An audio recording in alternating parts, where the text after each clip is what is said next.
Come on. There we go. From the tailgate smoke to the late night post, best cash in the game. Raiders Coast2Coast. Click that play, let it roll. Silver, black in my soul. Got 401, righty to Jeff. Breaking plays, taking notes, that chef. Film on loop, he's stacking stats. Calling out schemes, exposing gaps. When the line holds, when it don't, he said what they scared to quote. Raiders coast to coast, that's the show I trust the most. From the bay down to that post, we ride it, we ride it. Raiders coast to coast, if you bleed that silver ghost, hit subscribe and raise a toast. We ride it, we ride it. LV, Raider 10, bring that flame. Live from the desert, loving this game. Stories from the stands, from the strip. Heart in the huddle every trip. They debate it, never fake it. Caught a draft pick, celebrate it when the shield shine bright on screen. You can hear the whole fan base scream. Let's go! Let's go. Raiders coast to coast, that's the show I trust the most. From the bay down to that post, we ride it, we ride it. Raiders coast to coast, if you bleed that silver ghost, hit subscribe and raise a toast. We ride it, we ride it. The whole Coliseum to the lights where we see him YouTube on. That's the spot for the real talk, real plot, forward, rid of Jeff, LV with rid of 10. Run it back, run it back, run it back. Play that episode again. Raiders coast to coast, it's the show I trust the most. From the bay down to that post, we ride it, we ride it. Raiders coast to coast, if you bleed that silver ghost, hit subscribe and raise a toast. We ride it, we ride it.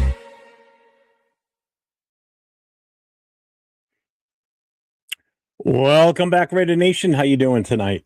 So here's the thing, Raider Nation, this offseason, there were teams that stopped building something real. Free agency's right around the corner. The combine just wrapped up. And the 2026 season and draft conversation is starting to heat up. So here's the thing. Raiders fans everywhere are asking the same questions. What direction are the Raiders taking with this roster? Tonight on Raiders Coast to Coast, we're breaking it all down. We're going to talk a little bit about the combine. We're going to talk about the standouts at the combine. We'll talk free agency targets and the prospects Raider Nation should watch heading into the draft. Joining us tonight, as you can see, it's just me. Nate had to work late, so he will not, unfortunately, be here. But joining us tonight is 805 from RealTalk Raider Nation. And here's the thing. He's a guy that's known to study players and evaluating talent and bring a real football insight to Raider Nation. So, Raider Nation, jump in the chat. Who should the Raiders target in free agency, and what position should we be looking for as a top priority on the draft? So, without further ado, let's get into it, and let's bring 805 on the screen. What's up, brother? What's going on, man? What's happening? How we doing? Let me pop in here and talk a little bit of football with you, man. I'm excited for it. Hell yeah. I'm looking forward to this one. So before we really get into the whole football aspect, you know, the Raiders and everything that's going on, just some folks that are watching may not be aware of what your background is. So what's your football background, and what got you into being such a, I think, one of the best evaluators of film and player talent out there that I've seen on YouTube? What got you to be to that point? And first, I appreciate it. Appreciate the comments, the words. So I started playing football as a young kid, and so I started playing football real young. Played all through high school. Played a little bit of JC junior college ball, but then before I actually had an opportunity to move on and actually play at a D1 level, which was very close to, I ended up breaking my collarbone and I got hurt. I broke my collarbone and continued to go to school. So my eligibility was kind of getting taken away. And by the time I was actually healthy, my chance of going potentially D1, I was supposed to go to Arizona State. It kind of fell through. So I actually played a little bit of semi-pro ball. there you go. And then I played 1 year of pro arena football with the LA Avengers, and that was just for one season. I had fun with Nice. that, and at that point, I kind of had to make a life decision because I was working at the time, making really good money as an insurance broker, and I was young. Met my wife at the time, and so I just had to make some decisions. I actually got invited at one point to go play Canadian football, go try out for Canadian football. No shit. And I had a buddy that I played in high school with. His dad coached in Spain for an international professional league. And the funny thing about those leagues is you're allowed to have 3 Americans on your team. Because he knew me as a young kid playing through high school and stuff like that, he kept hitting me up. He's like, hey, I got one more spot. I'm allowed to have one more American on. I want you to come out and play. Unfortunately, again, had to make the life decision. I was basically dating my future wife, I guess, at the time. And I just was like, you know what? I probably got to just hang it up. The injury, it kept lingering. Again, broke my collarbone, so that was just tough. But when I was in high school, I'd walk over, and my youngest brother, I have 2 younger brothers and a younger sister, but we were basically a full football family. My dad he was a 3-sport athlete in high school. He played football and baseball at San Diego State. He ended up getting drafted by the White Sox to play baseball. Never played, but he was a pitcher, and his college coach threw out his shoulder, but he did get drafted and made it. But I would play high school ball. I'd go and practice and stuff, and then I'd walk down and I'd coach my youngest brother because he was still playing youth football. And that's kind of how I got the taste of coaching. And as time went on, I again had to stop. I had to stop basically playing, unfortunately, because of the injury. I was getting a little bit older again, had to make life decisions. I just got into coaching. And so I went back to where I originally started playing youth football. So I started coaching youth football a little bit. And then, kind of long story short from there, my defensive coordinator in high school ended up being the high school head coach. And he found out I was coaching youth ball. And he said, hey, man, I want you to come over and coach my linebackers, because I was a linebacker. And he said, okay. I was like, all right, let me come. I was an assistant linebacker coach for 1 year, then took over the linebackers, and ended up being the defensive coordinator for him. And then so I was the DC over there for quite a while. And then I moved to Texas. And then I ended up coaching football in Texas for a while. And then in 2019, so I coached football for 23 years, and I played it for 15 years. To kind of sum that up. Yeah. In 2019, when I was in Texas, I just knew that I didn't want to take my career path in coaching football, because I've been at my same job for the last 18 years. And so it's been my career. It's helped me provide the life I have for my family. And so that takes the priority. My kids were getting older. I have 3 kids. And I was like, you know what? It's time for me to basically give the time back to my kids as well as time back to my wife. Because the moment I met my wife, I was working, I was playing football, I was coaching football. And so I was like, you know what? Time for me to so in North Texas. And so North Texas, I lived in McKinney at the time, about 30 minutes north of Dallas, and coached a school called Lovejoy. And so oh man, LV's on his way. Yeah. So basically I was like, you know what? In 2019, I was like, I'm going to go ahead and give my wife back her time, because she basically, she held it down for so many years. I was like, you know what? I'm going to go ahead and hang it up. And so when I moved out here to the Las Vegas area, funny story, I ended up getting contacted through email from a guy that I coached against in California. Mm-hmm. And he found out that I was out here in the Vegas area, and goes, hey, I have a position on my staff at a high school out here. Do you want to coach? And I said, no, man, I'm done. I'm not coaching. I can't do it. I promised my wife I wouldn't do it. And when that happened, I was getting that itch to coach again. And I knew he was going to keep bugging me. And funny enough, the high school that my daughter goes to, my oldest, or did go to, and my youngest will obviously go to the same high school, Fred Bolitnikoff Jr.'s son is the varsity head coach. Oh shit. And so that gave me basically motivation to go and support the local high school and stuff like that. So I was going to the games. Then all of a sudden, I kind of was sitting in the stands by myself, and the dads would kind of start talking football and stuff. And one of the dads looked over and he's like, "Oh, do you have a son on the team?" I'm like, "Oh no, my daughter goes to school." And I was like, I'm a big Raider fan. Fred Blitnikoff Jr. He's the son of our Hall of Famer. I was like, I got to support it, and started talking a little bit. And then they started to kind of understand, yes, I have history of coaching football. And they would start asking me questions.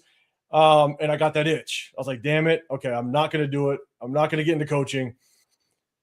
And when we had our Josh McDaniels year, the year he got fired, I was just so pissed off that we hired him. I was pissed off with we both team. And I've never done this social media stuff. I was called old by my kids because I still was on Facebook. I didn't have Instagram, Twitter, nothing like that.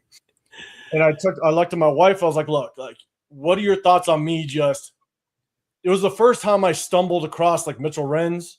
It was the first time I stumbled across like Graff and Wasted. I probably was watching them for like maybe a month or so. And I said, you know what if I just jump on and talk? I already talked for hours on end with my dad. Obviously, he coached me growing up, and he's all about sports. I talk with my best friends that are Raider fans. I talk hours upon hours throughout the week about Raiders and sports. Let's just kind of jump on. Let's jump on, and maybe I could just talk. We'll see how it goes, So what year did you start? What year did you make your channel? Like, how long have you been doing this? What year did you start? 2023, the 2023 season. You know what? I got to say, I don't mean to cut you off, but so you've been at it since 2023, and that 3-year time frame, roughly. I mean, you've made a heck of a following in 3 years. That's impressive in itself too. I've seen guys where it takes them multiple years to get even close to the numbers that you have and the followers that you have. Because no joke, when you guys are on Wednesday nights and Sunday nights, part of the whole war room with you and Chris from Protect the Shield and Severe, you guys have a shit ton of people between your 3 channels in those chats. It's incredible how many people actually follow you. And I get why. You know what I mean? The show that you guys do together is it's one of my favorite ones to watch. Since I first met you and got to see your shows, that's one I make sure that I watch religiously. So, kudos to you in that time frame that you accomplished as much as you have so far. That's amazing. No, I appreciate it. Yeah, it kind of took off, which was good to see. It was great, and it allowed me to kind of get the itch out of coaching and just being able to kind of just get on, talk about it, and it's been fun. It's been fun. It's been able, especially going on and being able to break down game film and just kind of share just my thoughts, but also get the feedback, from the chat and kind of have that back and forth. I enjoy it, man. So it's kind of brought me here, but I'll tell you right now, being able to meet a lot of the content creators that I have, obviously Chris and Severe, yourself, Leo, Jay, LV, just being able to meet these guys and you guys and just understanding that, man, there is truly a good little family as it relates to just this content creating stuff. It's cool. It's cool to be a part of. So Jason Down switched his profile picture to you. He goes, it's because people love me. Speaking of the chat, let's check in with the chat before we go a little further. I do have to say though, your playing background, there's a lot of stuff that you mentioned tonight that I didn't know about. The Canadian part, the Arena League, the semi-pro, and that's where you and I are similar. I played high school, obviously. I didn't go to college. I went right into the fire service after I got out of high school, but I had the opportunity to play semi-pro for a couple of years. And that, in honesty, was probably one of the most funnest times of my life was when I was doing that, because as an adult, I mean, I started playing when I was 30 years old.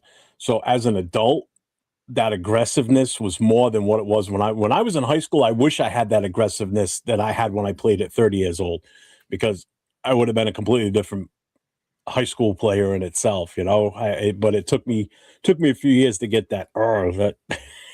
I think as I got older and got pissed at the world shit. But I will say, I don't know how semi-pro is nowadays, but obviously, like, I got introduced to semi-pro by my junior college coach because he knew a guy that was coaching. And so when I went over there, I'll tell you right now, like it was, again, this is a while ago, but I want to say it was probably one of the more dangerous leagues that I've probably played in, given the fact that guys didn't care. And so they were just looking to kill, like take your head off. And I think the rules were very relaxed. Head on the swivel. But what was really cool though is because I played about, I want to say it was 4 years with a team called the West Coast Sharks. They're out of California, but then I played 2 years called the Inglewood Blackhawks, and they're out of Inglewood. And you get two different dynamics, but it was fun because at the end of the day, you know, it got me out there, be able to play. And we actually got a lot of former NFL players that came out that either got injured in the NFL and they had to figure out a way to kind of get their body back into shape, and so they come and play. God, I'm forgetting who he was. He was a former quarterback for the Steelers that I played against. I'm blanking on his name. Tommy Maddox. A lot of kind of kickbacks from the NFL, and it was fun. Yeah. It was a fun league to play in. I made a ton of friends that I still know to this day, which is cool. Yeah, and you're right on the way the guys were. I mean, some of the guys on my team had done hard time. Like some of these guys were, you know, in prison for multiple times. I mean, yeah, we had some serious thugs that played on the team that I was on, and some of the teams we played against too. So yeah, they were no joke. They're definitely no joke. It toughened you up. If you weren't tough, you were tough after playing that. My one fun claim to fame a little bit is I took out Snoop Dogg. So he was the owner of one of the teams. Snoop was. And for one game, he decided to suit up. He just wanted to suit up and play receiver for the team that he owned. And I'm like, I think he was only going to play like one series. And I was playing safety at the time. And he went on a quick slant and right into the zone. I saw it coming. I stepped up into that zone and I put my hat right underneath his shoulder pad and basically took him out, and he walked off. He was done. He's like, screw this shit. All right, let's check in with the chat. We got Daniel Berry's in the house. Lewis is here. What's up, man? Rorschach's checking in. Big Luck is here. Edgar Sosa. Don't Trip Fool. Tyler Linderbaum and Alex Pierce. We're going to get into that. I got the main guy here, so we're definitely going to be talking a lot about this stuff. Let's see. It won't happen, but would you give up a fourth for Zaire Franklin? Zaire Franklin from, I think he was off the Colts just previously. I don't know if I'd give up a fourth. I mean, he's a former Pro Bowler, which is great. You know what I'm saying? He's got that under his belt. Man, if I'm giving up a fourth, to be honest, I think I'd give up a fourth for a better offensive lineman, depending on what happens at Linderbaum. If I'm going to give up draft capital, I might want to go after some offensive linemen. But there's also some other linebackers I'd definitely like to go after in free agency. So, Coach, I got a question for you. He says, on a scale of 1 to Army, where does he rank himself as a former linebacker?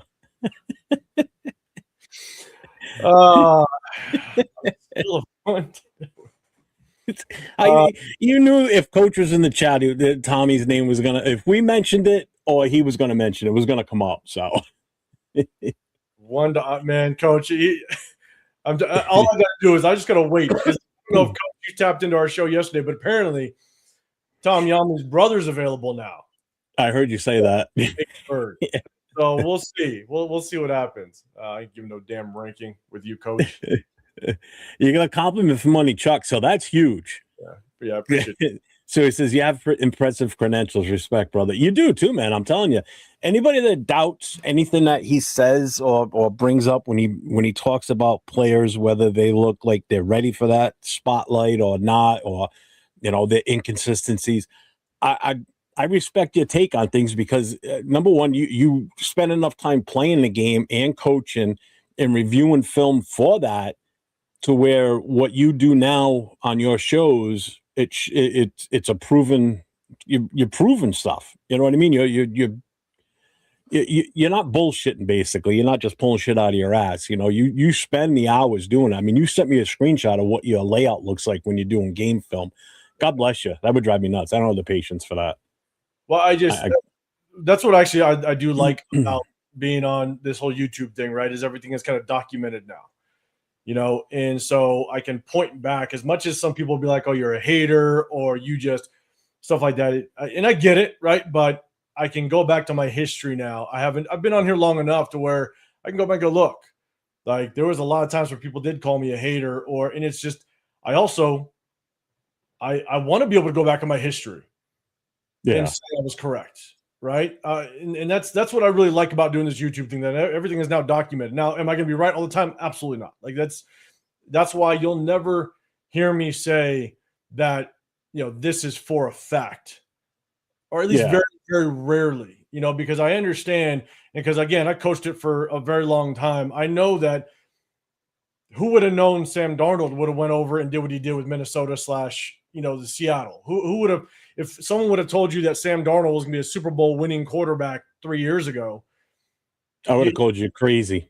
Exactly. So I understand that even though I might have a take, it's all just basically based off of what I see and just my evaluation. And it could change based on the situation the player's in. And again, that's why I always say it sucks, because you can have an evaluation of a quarterback, but sometimes the success or lack thereof has a lot to do with the environment that they're placed in, unfortunately. And that's something I have no visibility to. So yeah, but being on here and having the history, I definitely enjoy it. John Leone's here. What's up, John? He goes, so when will Max be traded? What's up, Lucky? What's up, Robert? Diesel's in the house. Let's see. Hope Spytech makes a deal with Tremaine Edmonds since he got released. Oh, they actually released him?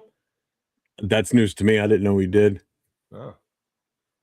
LV Raider can't be replaced. Sheffield. Yeah, I would be lost without him. You kidding me? We're coming up once the season starts. Nate and I have been doing this show together for 2 years already. Yeah, we've been together that long already doing this. Profile pic that quickly. That's impressive. All right. Oh, he's crazy with it, man. Jay's in the house from Just Raiders, baby. Let's see who else we got here. We got Charles. What's up, man? We had no idea that he was that history in football. Yeah, it's insane, man. When you listen to what you just said about everything you've done, it's incredible. Oh, sweet Diesel, man. If you're going to be there, that's going to be awesome. If 805 is going to be there, Chris is going to be there, Severe. I don't even know who else is coming, to be honest with you. Have you heard anyone else that's going to the draft? I think East Coast, Gridiron, he's going to be there. Okay, yeah, I knew he was going. That's right, yep. But from when it comes to like the Raiders, like content creators, I'm not sure. I just know of us and Chris Severe. I really want to dial down like a spot where everybody can go to. I don't know what the setup's going to look like, but in all honesty, if it's anything like the other drafts I've been to, I went to the Vegas one out here. Obviously, I was in the area. Yeah. I went to the one where they held in Dallas. I'm like, if it's going to be in one massive big area, I'll do what I did down in Dallas. We literally just brought a big old table with some chairs and just brought our drinks to the table and just chilled out in a spot. Just found a spot and just posted up and had a good time. So, but we got to figure out the layout. But yeah, we'll be there. Fun. Let's see. Bourbon County's in the house. Let's see. Where are we here? 805. I break your balls every now and then. Don't agree with some of your opinions. Sorry. Having said that, it's easy to tell you have great knowledge and have class. I appreciate it, my Chuck. I know we go back and forth. So, well, this is what I like. I've always wanted to do a show with you. I know you've popped on in certain times in the past and everything, but to do an actual show like this, this is something I've been wanting to do. And Nate should hopefully be here soon because we were kind of hoping that he was going to be here tonight, but you could have played for the XFL. Yeah, no, I wasn't that good. Let's see. Tanner Jackson in the house. Let's see who else is here. Tyler A's here. What's up, Tyler A? Raider Nation's here. Chico's here. Now, this is a podcast. These two are so legit. Well, I appreciate that. I don't think I'm that legit, but you know what it is? I don't sugarcoat stuff, I guess is the way I look at it. You know what I mean? I look at things from like the basic fan perspective. Like, this is the way I'd like to see things portrayed with the Raiders, and how you put it to more of an analytical, like the smart fan would want to do. You know what I mean? Like the meat and potatoes, I guess. I don't know how I want to say that. I'm more like a rough around the edges type of fan. Like, like the whole, how I push the whole Max trade thing. I've been saying it for a year now. I know there's a few of us on the whole trading away the number one pick, but like I told Jay in our connection chat today, I said, listen, if we trade Max and we get a couple of first rounders, I'm totally backing off that trading away the first pick. If you want that quarterback, go get him, because now we can do other things, because now we get maybe an additional one or maybe possibly 2 first round picks if this comes true. So, and if we trade Max, I'm still on the trade back. Yeah, I was going to ask you that too. Yeah, there is going to be quite a few black hole members at the draft too that weekend. I do know on Wednesday night, they've got that big meet and greet going on in downtown Pittsburgh, where it's like all the fans combined together. I land at 3:00 on Wednesday in the afternoon. Yeah, you'll be there probably a couple hours before I get there. Okay, so I'll be there. Yeah. So I figure we can hook up and probably go to that night for sure. I definitely want to go to that though. Yeah. When's Chris and Severe coming in? Are they coming in Thursday? The next morning, I believe. All right, so Thursday. In Wednesday night, he's still trying to figure that out. But I think Chris is coming in Thursday morning. Well, Chris has got a long way to go, right? It's the next state over. I think Myra G is going to be there Wednesday, I think. PW Marks here. I got to catch. Oh, I did catch up to the chat. Awesome. All right. So as long as you want to trade everyone, you will like Jeff. Yeah, right. What's up, Manuel? Max is not leaving. He might next year. If we don't do it this year, the value is going to drop big time. So let's put it that way. So I want to get more into asking you questions about what it is you do before we get into actually talking about the direction for this team and everything. So one of my big questions is, when you watch film, what are the first traits or details you look for that most fans might miss? Oh, man. And not so much position specific, just kind of in general, I guess. So when I guess I can kind of answer one thing. What's really important when you watch game film is to understand the down and distance, the situation. Is it the end of the half? Is it the end of the game? A lot of times when you watch game film, you just kind of watch the play for what it is. But one of the biggest things that it's crucial just to understand what the intention of the play is to know the down and distance and what the situation in the game is. And that's why I think, whenever I'm breaking on the game film, I try to make sure I tell everybody, okay, this is a 3rd and 12. Or this is a 1st and 15. You have to know and understand what the game situation is to truly be able to evaluate the play and what's going on in front of you properly. So I'd say basically that is one of the biggest things that I pay attention to, is down and distance and what the situation in the game is. So that's definitely a big one. How does that compare if you're watching? I know you have different time frames that you like during the season. You're watching obviously Raider players from week to week to see where guys can improve, what the reason why this play blew up. But during the off season, how much time do you spend actually looking at like these college kids that are coming out as eligible for the draft? And also on top of that, the free agents too, because I'm sure you look at film for the free agents that we might possibly be interested in.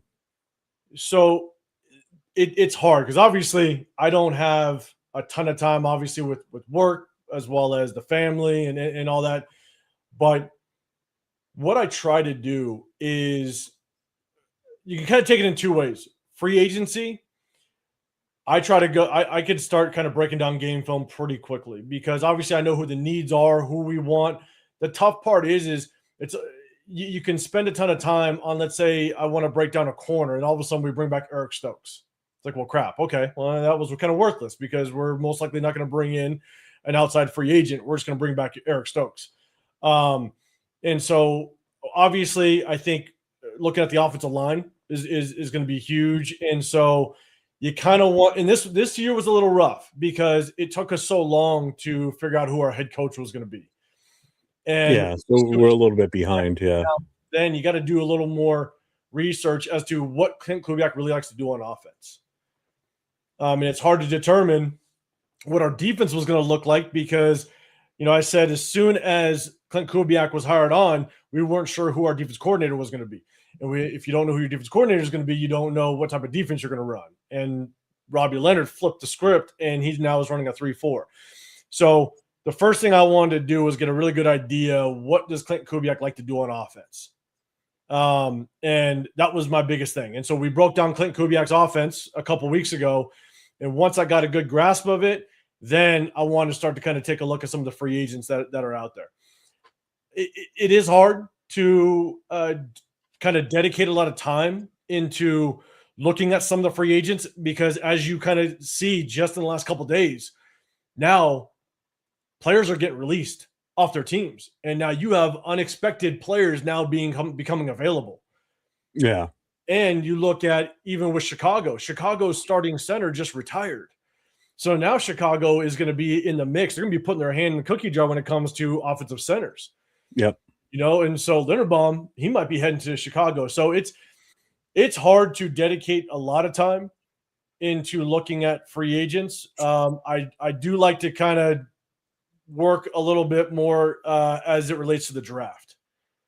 And because no matter what, doesn't matter if you're picking a position early in the draft, you always got to find kind of those guys in the back half of the draft that can still help you.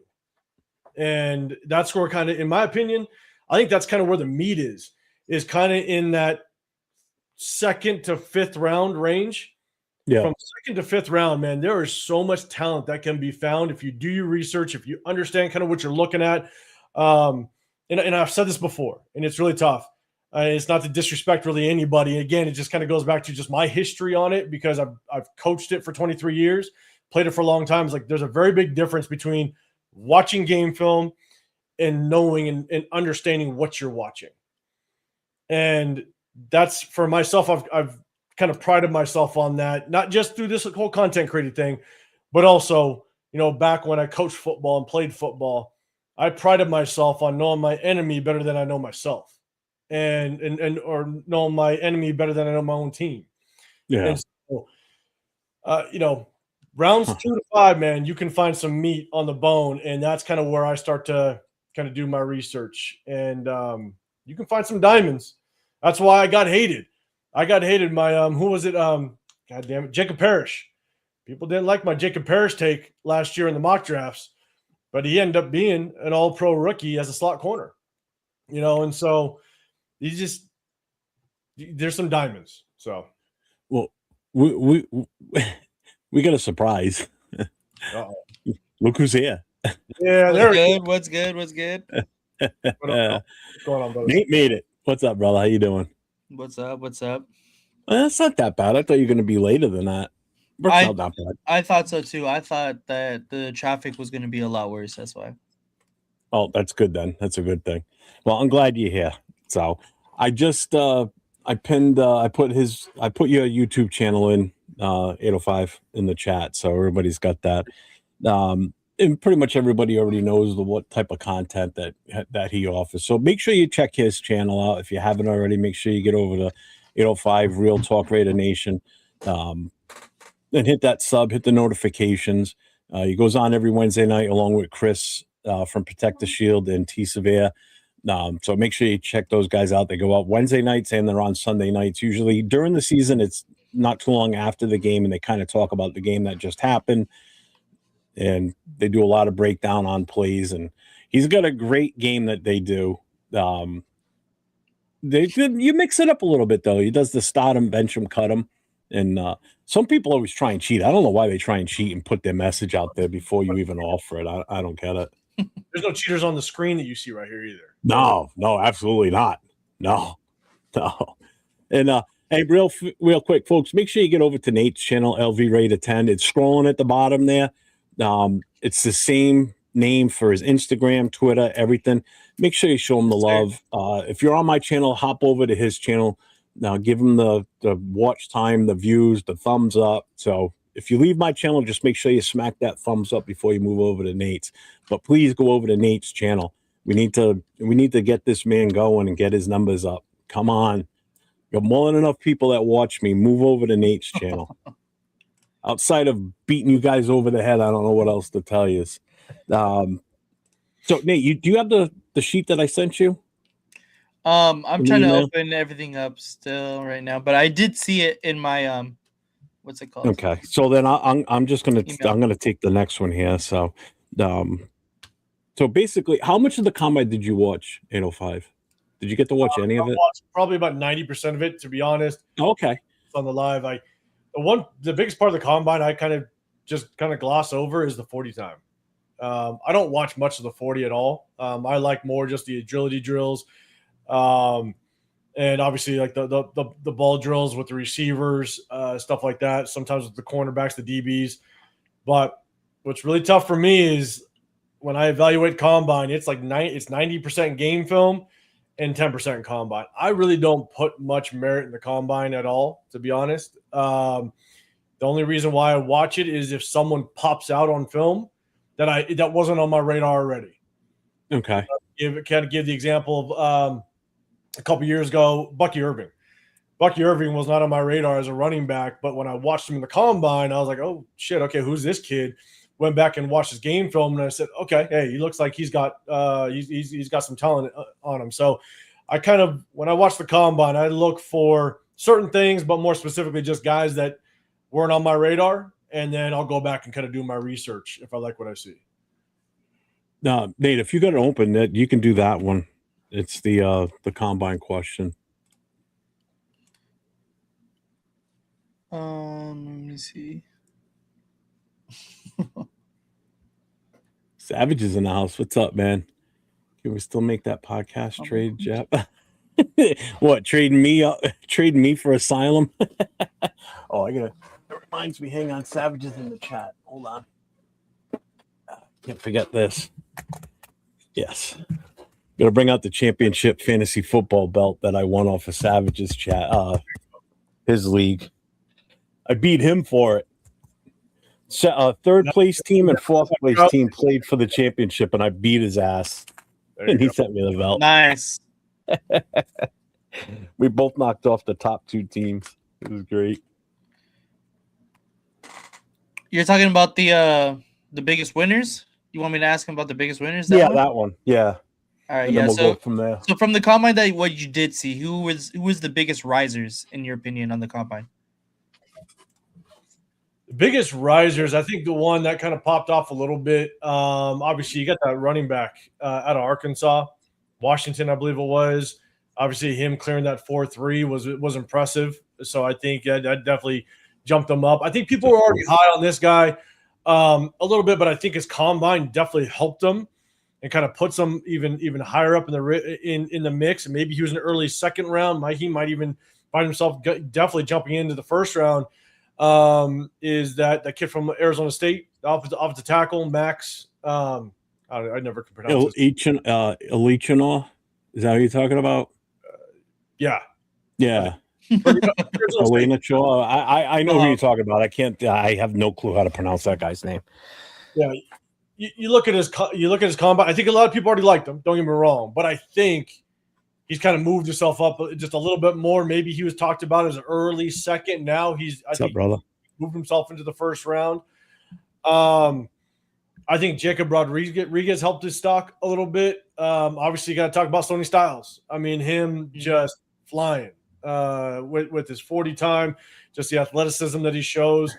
I saw some NFL analyst basically hint at the fact that if we trade back, there might be a fight for someone to go up and get him at number one. That's really? Obviously, in what context they were saying it, who knows? But Yeah, I just think as it relates to just the combine, you had some guys that were maybe on the radar, in the second round, and I think that they definitely improved their stock. I don't exactly know. This is what's really difficult is the mock draft simulators. I said this when we kind of did our first mock drafts last year. They're great, they're fun, but they give a false indication as to where these guys are really going to go. I think that's what's really tough. I think in the top maybe 15, it's pretty spot on for the most part. Anything after that, you just have one or two teams that go just off the radar, and they just go when they think they're going right. So like two or three teams are going to go left, and it's going to throw everything off.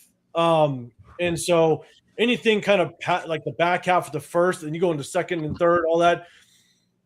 I think it's tough. The mock draft simulators just give just a really false indication where these guys are actually going to get drafted. And so, God,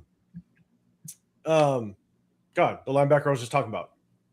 Sonny Styles? No, Texas Tech. Oh, Jacob Rodriguez, yeah. Oh, God, yeah. I'm curious where he's going to go. I don't know. Yeah. I think initially ending the college football season, people may be thinking he's in the third. With his combine stock, did he jump up to the second? And where in the second? You know what I'm saying? So it's like, I think that's where it really is difficult to kind of read where these guys are going to fall. But also, you got to get the first run of free agency in the books to really understand where these guys are going to truly fall on draft day. So, Kevin wants to know how many bottles of 1800 we got to pay to get on here. Hey, Chris, protect the shield. He's the 1800 guy. I'm the Scotch guy. I love my Scotch.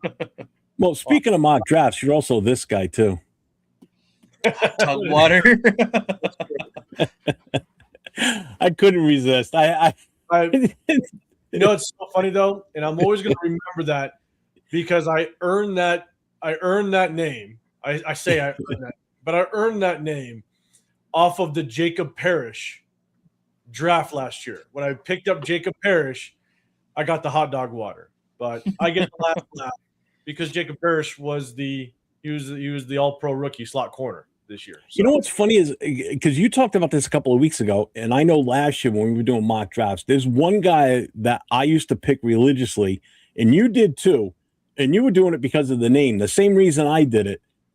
And he played in the Super Bowl, this kid. And he went late, if I'm not mistaken, really late. Or I think he might even been an undrafted free agent. Woodson. Craig Woodson. Oh, Craig Woodson. And he was actually really good this year. Yeah. He was always going maybe 6th or 7th round. And yeah. I believe the Patriots got him in like the 3rd round. Yeah. Was it later than that, though? But I know that he got picked last year. That's what it was. He wasn't an undrafted. He got picked, and I remember you saying that last week. And I'm like, yeah, I did the same thing last year because I went back and looked at my last year's drafts. I still had him saved, and I'm like, yeah, see, look, I did take him every time. Yeah, so which is funny because there's someone else in this draft that's got a familiar name too. No, Craig Woodson. Yeah, man, I really like Craig Woodson coming out of Cal. Like that, I thought he was going to be an absolute stud. And I'm sitting there going, I can get him in the 6th in these mock drafts or 7th. I'm pulling the trigger all day, every day. But then all of a sudden, yeah, he goes pretty early.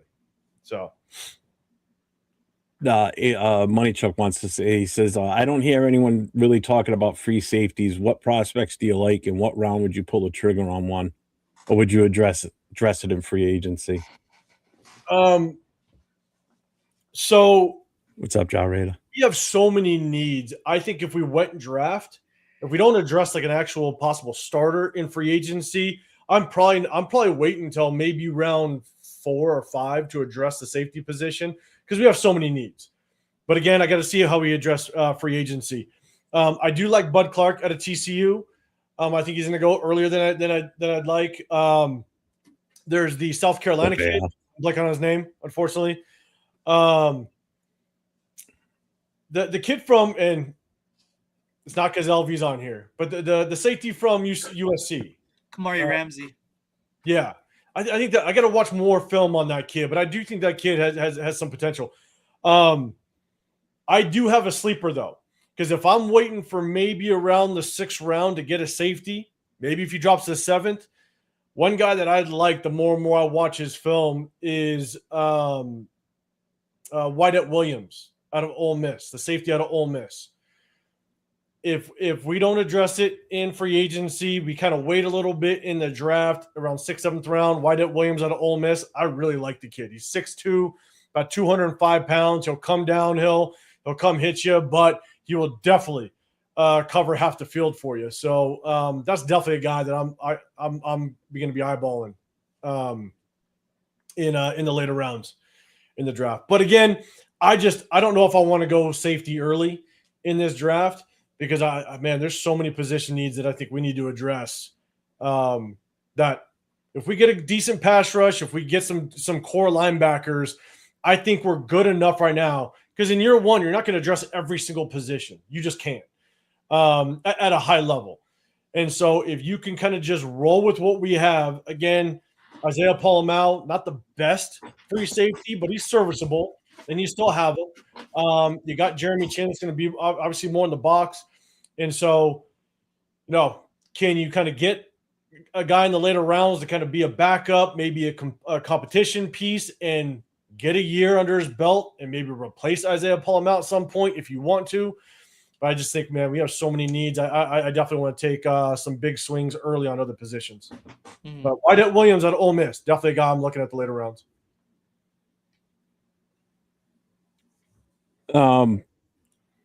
So let me ask you this then. Again, still with the combine before we move on to the next thing. Was there anybody that you think raised their draft stock by the numbers they put up at the combine? Or have you seen anybody in the rankings that's moved up because of the combine that you weren't expecting them to move up? I don't know. Outside of just the guys that obviously ran fast, I don't know if there's anybody that I saw. And again, I could have missed guys, but I don't know of anybody that truly just shot their draft stock up. Again, you got the Williams kid, the running back. I think he shot up his draft stock. Shit. Again, it goes back to like Sonny Styles. He's talked about like a top 3 now, but before it was the other Ohio. He was insane linebacker. So yeah, it was hard. I was definitely focused more on. I want to see Ty Simpson throw a little bit. I don't put too much stock into it, but I wanted to see him throw just to see if he would help his stock. And I focused on the offensive lineman and the defensive lineman as well. But I got a defensive lineman that if we wait, I think there's a guy in this draft that we can maybe get. I want to say in the 3rd round or so, that could be a true nose guard for us. Who was that? Chris McClellan from Missouri. Okay. Scotty's 6'3", 323 pounds. Looked good in the combine. Had good feet, good quickness, good balance. And so I went back and I kind of watched this film. And what I was seeing, I'm like, damn, if this guy is in the 3rd and we need a true nose guard, he's got some quickness off the ball. He can get sideline to sideline if he needs to, as a big body. He does a really good job of being able to kind of control the center off the initial snap, and he's able to kind of get rid of him. He can 2-gap as well. So I think if we wait to maybe like the 3rd round and address some other needs early, I think he could be a guy that could step right in and be that nose guard and play him next to Adam Butler. I think it'd be a pretty good tandem. Nate, did you see anybody? I don't know how much you watched of it. Honestly, I haven't really watched a ton of it. I've been a little busy with work. But from what I did see, and I just watched some highlights, and it's really just like 805 said, the guys that always run fast in the 40s, they always have their stock rise for sure. For whatever reason, they always keep that at a high value is the 40. So yeah, guys like Sonny Styles and Jacob Rodriguez that we've seen run His stock is going up too. So, just the main guys that really run fast is they go higher. There was one other than Sonny Styles that I thought jumped out, but it's like we don't need the position, unfortunately. But if we didn't take this kid, is that kid Sadiq? Oh my God, the tight end. Oh, Kenyon Sadiq. Holy crap, he was not only just the athleticism that he presented on the field, but the guy he's got hands. I mean, he's a physical specimen. I mean, the guy is just jacked. So he's in great shape. He's strong, and it just anybody that needs a tight end in this league, if they don't grab this kid, I don't know. I mean, I don't know what his game film looks like. I don't know if you've seen an 805, but from what I saw just from the combine itself, yeah, I think he shot his stock up big time. And the only other one that I'm kind of like, if we get him, I'd be extremely happy, is that kid from Kansas State, Hetch, the center. Oh, Sam Heck. Yeah, the kid with the big bubble ass. That's the one thing that stuck out when I saw him compared to all the other offensive linemen. All the other offensive linemen had different, had similar body styles. His is the one that stuck out the most because his back end was just so big. I'm like, God damn it. I'm like, guys, I'm like, Jesus Christ. But we always say we want a center that's a little heavier in the ass. I mean, I liked what I saw from the kid, So the kind of going back to Sadiq, I think obviously run that 40 time is going to be nasty. Like he is going to jump up the board. Yeah. Without question. Oh God, did Jay just No. Did it happen? No, I don't think it did. I think everyone is just trolling. Are they trolling? Okay. Yeah, I think they're just with Sadiq, what's really interesting is he's coming from Oregon, which Oregon plays such a different style of offense than the NFL. They're more of just true air raid. You're going to spread everything out. They're going to run a lot of verticals. They run a lot of screens. That's why a lot of receivers like Oregon receivers don't translate well to the NFL. Yeah. Because they're not full route tree type of guys. And so I think that's what makes it really difficult with Sadiq is how whatever team he goes to, how are they going to use him? And is he going to be able to run every single route that he's going to need to in the NFL? Again, not saying he can't, but you just look at the history of NFL receivers / tight ends that go to the NFL, or Oregon receivers / tight ends that go to the NFL. Sometimes they just don't translate very well because they're not coached to kind of run the type of routes that they're going to have to in the National Football League, which hurts them with being able to kind of get separation. And so I think that's where we'll be really interested. It'll be interesting to see just kind of how he translates to the NFL. But hey, his 40 time, absolute beast, and that's definitely going to help him. Yes, Jay, you got me. I'm trying to talk a little educated over here, Jay. You're screwing me up.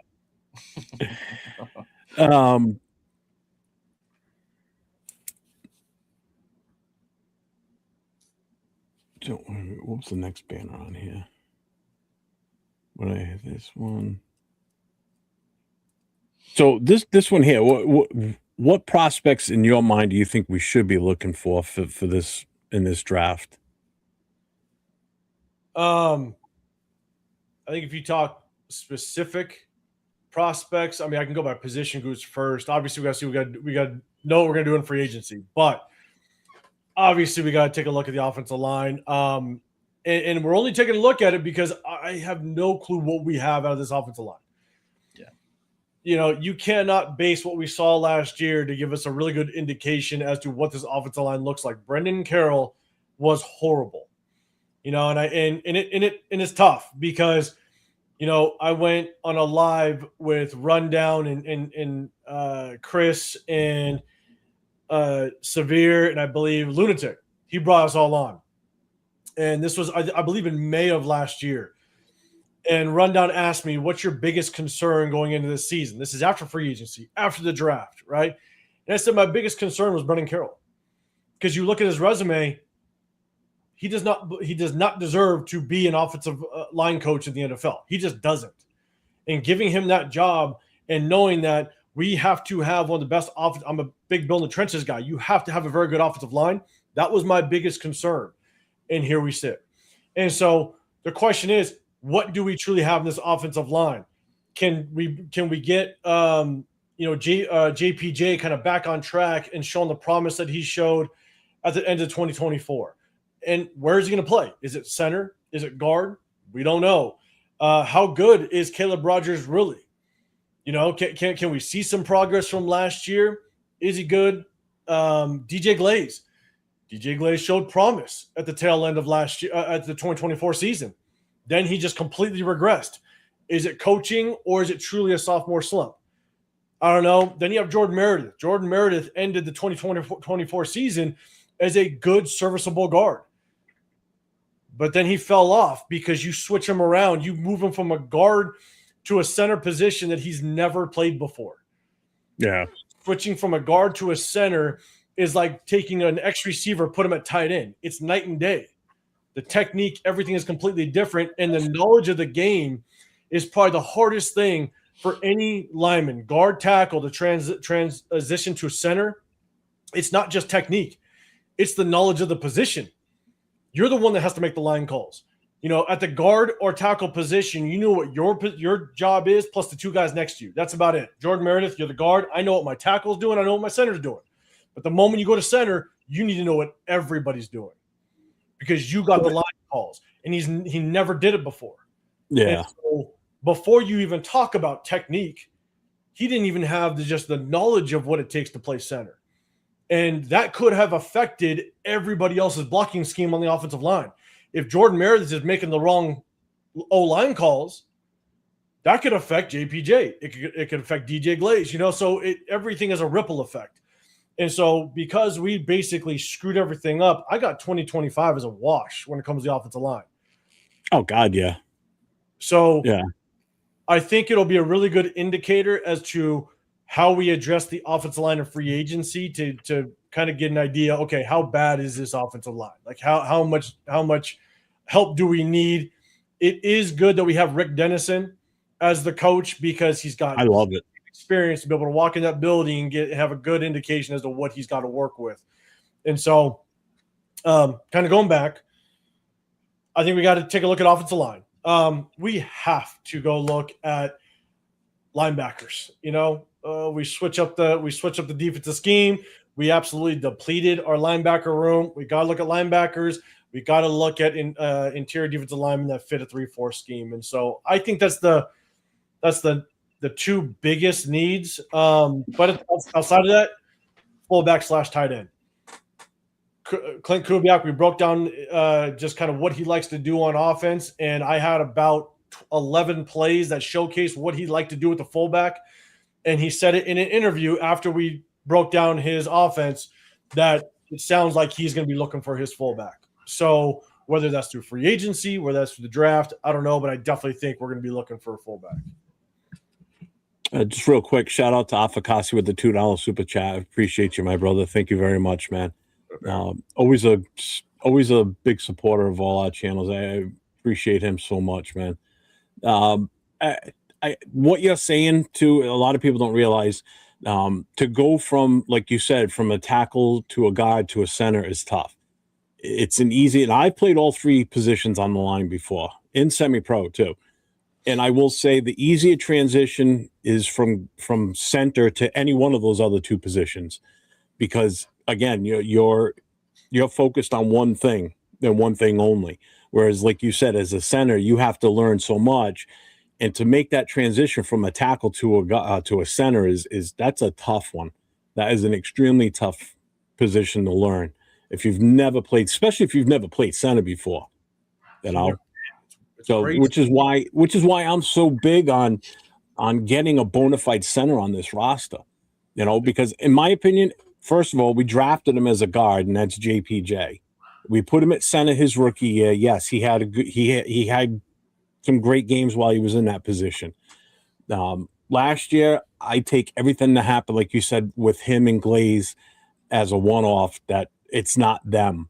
which is why I say that I think they need to seriously sit down with both of them separately and get their head straight again. Let them know that last year was not on them, because they dicked around with JPJ so much last year. You destroyed that kid's confidence and probably his whole mental preparedness for a game. And Glaze too. They need to let them know that, listen, what happened last year, that's on us as an organization for having the wrong coach there. Basically, a guy that wasn't even a coach. I mean, he wasn't even doing shit to help them.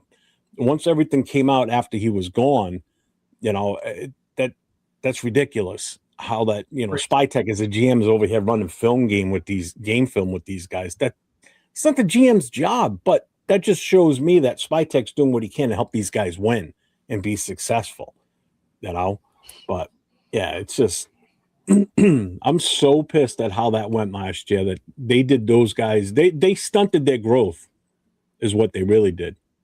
They set them both back because they had such a great rookie season.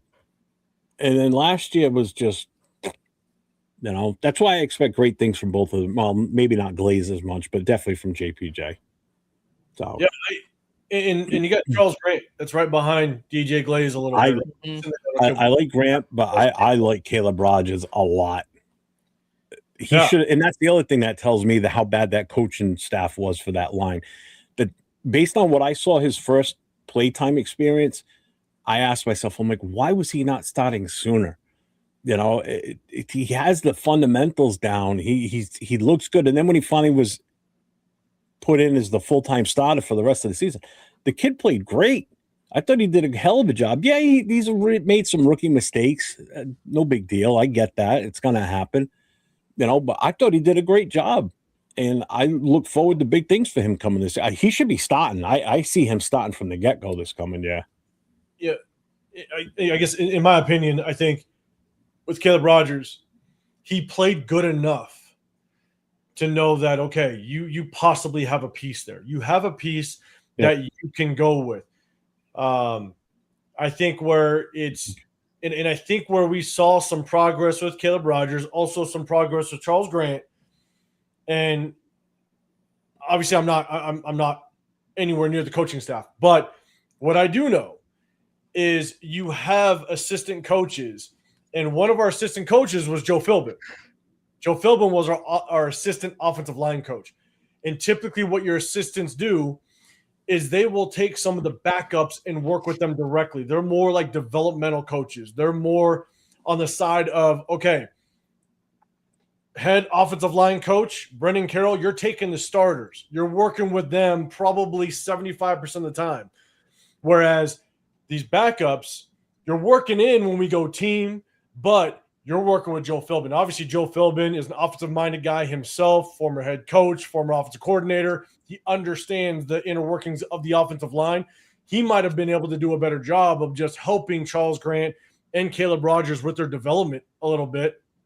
Whereas Brendan Carroll is just chopping the knees of all of our goddamn offensive linemen and just making them look like crap, our starting offensive linemen. And so, and the one thing I will say, and the other reason why it's just an absolute wash, is not only are you moving offensive linemen around, even with Alice Kappa.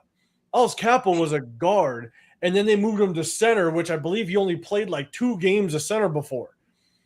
And this is within an offense that's completely brand new to all of them. Chip Kelly was a brand new offensive coordinator. So not only are these offensive linemen trying to now learn positions that they've never really played before, but they're also trying to learn an entirely new offense with new line calls and everything. It was literally a complete disaster. And that's why I look at this offensive line going, I have no clue what we have. And I look at 2025 as a complete wash. So I'm going to be really curious just to see how we address certain things moving forward with the offensive line. Nate, you want to do the last one on that front page? Let's see. Do you think the Raiders should spend big in free agency or focus more on building through the draft? So I am a massive build through the draft guy.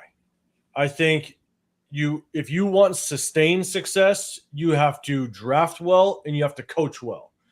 If you want instant success and temporary success, you go to free agency. And I think that was my biggest issue with John Gruden. John Gruden made a bunch of splashes, but he couldn't draft well. They couldn't coach well. So any success that we saw in a small stint with John Gruden, it was going to be very, very short-lived because he just failed to draft well. He also didn't do well at free agents. But I think that you strategically address the free agents, the free agent market. You want to splash a little bit, but you splash in ways that you can help find this team get a momentum. So, for example, right, in our position right now, we're rebuilding.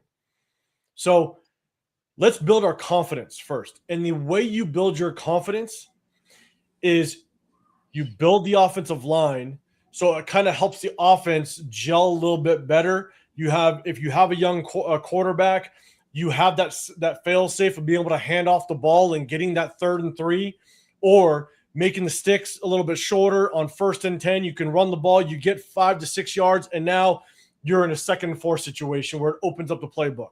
I think you build that offensive line. So if you want to splash in free agency, I say build the offensive line, and at the same time, go get yourself a number 1 corner. Get yourself a good corner. Because I think when you have a good corner and you can almost shut down half the field, but at the same time, you can shut down their number 1 receiver target, it helps kind of everybody else. So go get your number 1 corner. Go get yourself a lockdown corner. Build the offensive line. But I also think you got to definitely get some good interior defensive linemen. If you could do a good job of stopping the run, keep that offense that you're facing one-dimensional, it helps out really everything else. And so in our position right now with the rebuild, I say build the offensive line, build the interior of the defensive line, go get yourself a shutdown number 1 corner. And I think that's going to help with everybody else. Just kind of learn the system and continue with the building blocks. But I don't say big splashes because you can roll over money to next year. You only have to spend, I think, 89% of your salary cap. In a rebuild, roll over that 10 to 11% into next year, where this year, depending on what we do with some of our, like with Max Crosby, with Geno, with Alex Kappa, let's say all 3 of them, they move on. We could end up having the number 1 or the top salary cap space in the National Football League with, I want to say roughly around, it's like 130 plus million. Mm-hmm. Well, that means you could roll 10 to 11% of that over. And this year you have the most salary cap space. And next year you're still in like top 3 salary cap position to continue to build this thing. So I think splash, but do it strategically. That kind of helps all the other position groups kind of make the rebuild a little bit easier.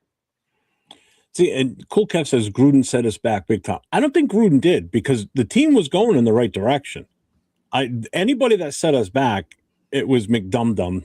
He's the one he dismantled that team that he took over. That team was already playoff team, and he could have just built on that. And he went in, I don't know what direction he was thinking. He's the one that set it. We got set back the moment they hired that son of a bitch. That's my opinion on that. He set us back in a sense, in my opinion. I think he set us back with being able to build consistent success. Yeah. I hated the Khalil Mack trade only because Khalil Mack is in his prime. He wasn't into his 2nd contract or anything like that. He was in his prime.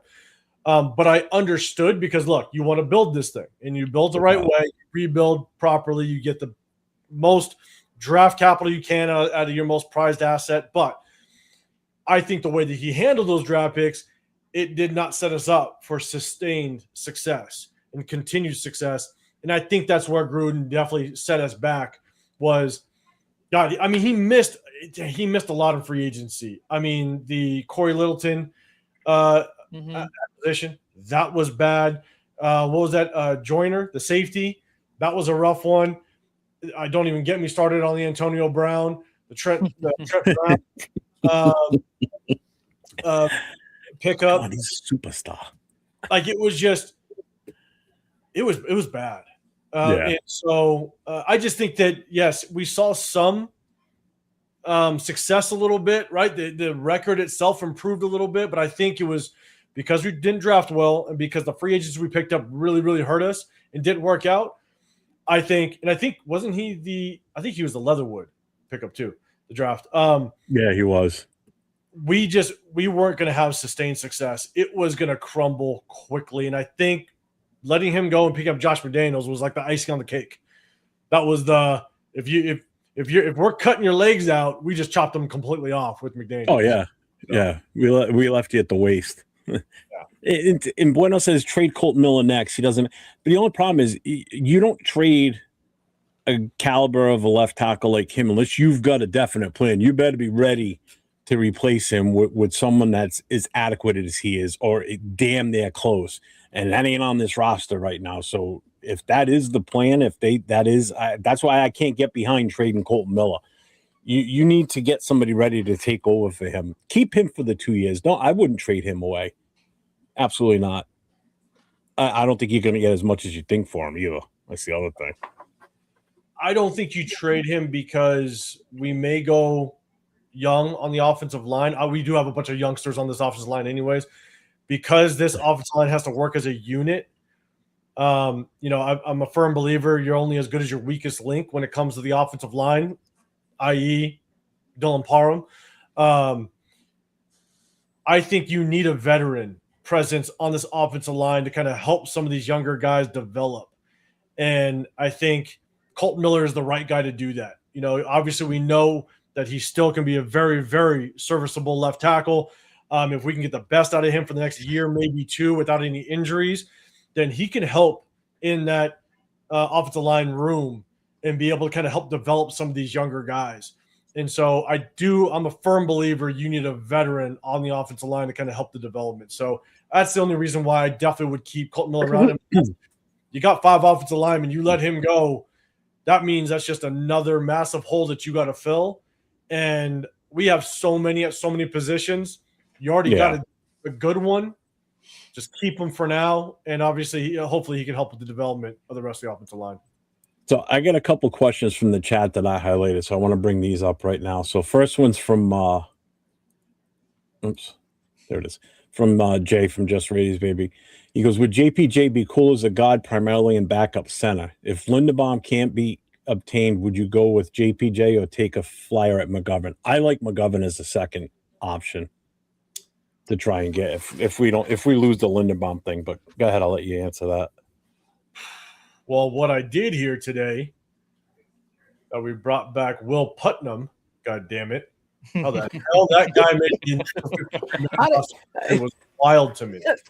What the fuck? So I was messaging Chris and Severe, and I basically, as soon as I saw the Will Putnam, I think Chris sent it to me.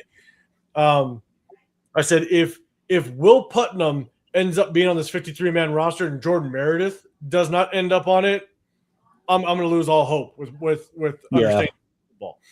But Will Putnam, I don't understand. So he's a backup center. Look, I think JPJ can play any position, center or guard. I think he could be good at either or. The question and concern I have with him at center is that concussion issue. His injury, his past injuries. Like the last thing you want is having to deal with an injured center, coming and going from games, being injured for a game or two. The center is the quarterback of the offensive line.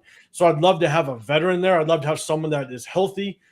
So for me, I think there's a chance JPJ does stay at guard. I like Linderbaum. Problem is, I'm willing to overpay for the offensive line. I'm willing to overpay for the offensive line, but I'm not willing to get robbed. And I'm hearing that his value is like skyrocketing right now. And so I just don't know how much I'm willing to overpay if it's a massive bidding war. Again, Chicago's center just retired, so they're going to be in play for a center. They might be going after Linderbaum. I have to do more research on McGovern because I want to see just kind of how good McGovern is and how does he compare to Linderbaum. I've been doing a little bit of research. I've been watching a little bit of game film on Linderbaum, and yes, there are some concerns in his pass blocking, and he needs to improve on that. And if you end up getting into a bidding war with a guy that you have some question marks as it relates to his pass blocking ability, I don't want to get in a bidding war for a guy like that. I want as much of a polished position group player at that position if I'm going to be getting in a bidding war and paying a lot more than I'd like to. So Yeah. do a little more research on McGovern, really see what he brings to the table, and then that'll give me a better idea as to who I want to kind of splash on. But I am willing to overpay on the offensive line because, again, I'm a big build the trenches guy. And we did talk about that last night on the Raider Connection, because I did mention that, you know, he does have a lower grade when it comes to pass blocking, but the whole plan is hopefully that this team is under Kubiak is going to be a run first option. You know, we're going to be hopefully a heavy run game is what I'm hoping for. But either way, I agree with you as far as what you said about a more polished position for sure. There's another one from Jar Raider. Question: knowing what that Kubiak, McCoy, Andrew will be available QB coach, is that a bad move for them to probably lose focus on their assignment? Because that's the one thing, we haven't hired a quarterback coach. No. But I think Andrew Janoko is going to do it. Yeah. I think he's offensive coordinator. I think he's going to handle the quarterbacks. Clint Kubiak's going to be one-on-one with the quarterback a lot of the time. Obviously, bringing on what's his face, Mike McCoy, as the assistant head coach. I think Clint Kubiak already came out in his interview basically stating that Mike McCoy is going to do quite a bit of just kind of helping him with the head coaching duties and stuff like that. And so I'm sure Clint Kubiak is going to be one-on-one with the quarterback quite often. But I think, in my opinion, I think Andrew Janoko, he's offensive coordinator, but because Clint Kubiak is truly the offensive coordinator, Janoko is probably going to be working one-on-one with that quarterback 90% of the time. So I don't know if it's going to be that big of an issue because of just how close-knit of a relationship Kubiak and Janoko have. They're going to be on the same page, hitting the ground running already. And so I think we'll be okay. All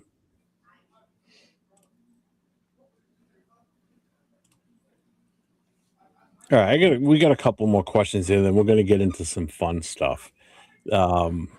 So I'm going to ask you this one. Who's the one sleeper prospect that isn't getting enough attention right now that you think out of what you've seen so far? Are you talking college or free agency? We'll go both. Either one. Oh, Jesus.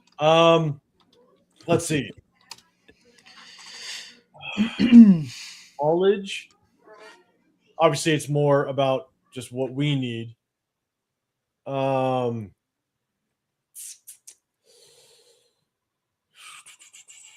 Lemon. Oh no, I'm joking. I'm joking, Nate. Geez. That's a good question. Let me think about that one. I don't, man, off the top of my head, just I don't know, to be honest with you. I mean, I have some of my sleepers, but they're sleepers for stumped them. We stumped them. Who needs more? All right, Nate, hit him with the next one, the rapid fire one. Rapid fire. Who is the most underrated player currently on the Raiders roster?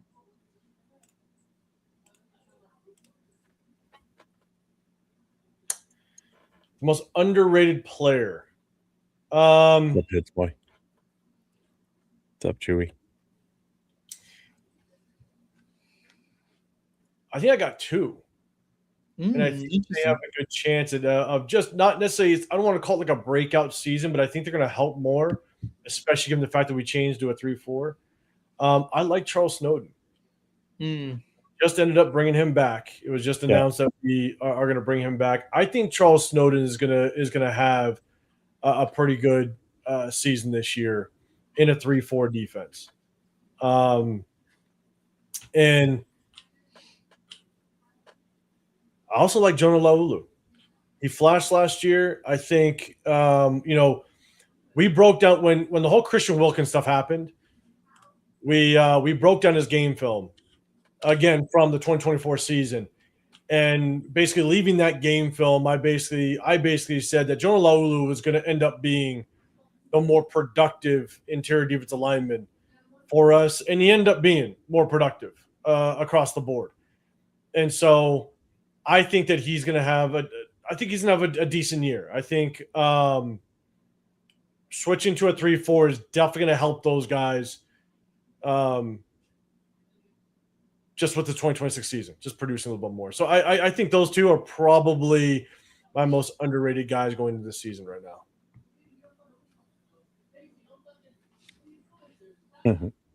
This is going to be a great question because I'm dying to hear your answer. First of all, real quick, on that question, who's the most underrated? So Jason Marshall said AJ Cole, and where's Buenos? Oh, did he delete it? Oh, here it is. Most underrated on the Raiders is Deuce Gruden. So underrated. See him. Jason also said Trey Tucker. Yeah, Trey Tucker's he's tough because I've said the last couple seasons, he's played out of position. 2 years ago, Devonta Adams exit. Now he's got to switch up and be that number 2. And then as soon as he was the number 2, Jacoby Myers got injured for a game or two, and now he ended up being the number 1. And he just kept moving around. And then last year, again, he was just used out of position. If you can use Trey Tucker as a true slot receiver, which we kind of saw the first, I want to say 4 or 5 games last year, I do think that he can be someone that you could use as a weapon on an offense. Again, it's not that he's going to get, 6, 7, 8 catches. That's not going to happen. But could he get 3 to 4 quality catches that can maybe get you across the 50-yard line, have you playing on the opposite end of the field, just enough to where the defense has to worry about you? I think he can be that if he's used properly. So it'll be interesting to see just kind of how we use Trey Tucker moving forward. So I'm going to ask one more last question here before we get into it. Actually, no, we're going to finish these off now that I look at them. This one here, I'm going to love your answer for this one. I'm dying to hear this one. What do you see as the biggest weakness on this team right now?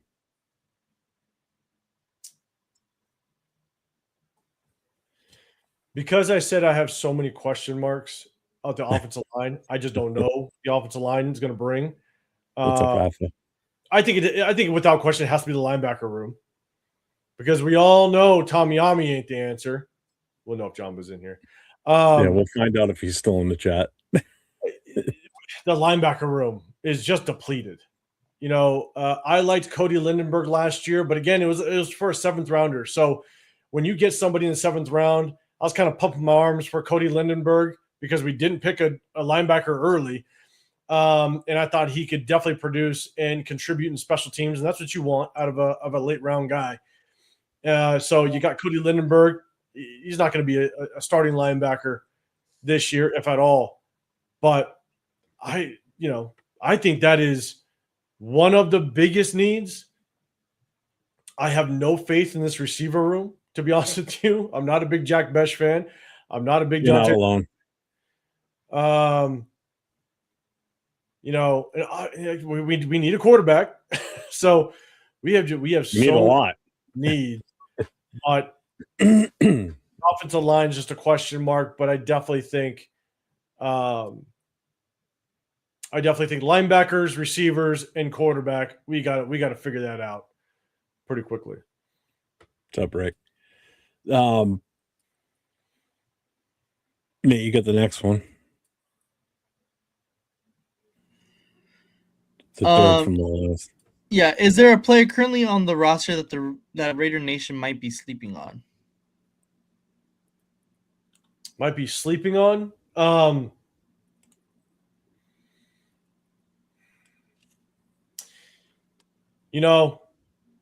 If we bring him back, I want to see what Malcolm Kuntz can do.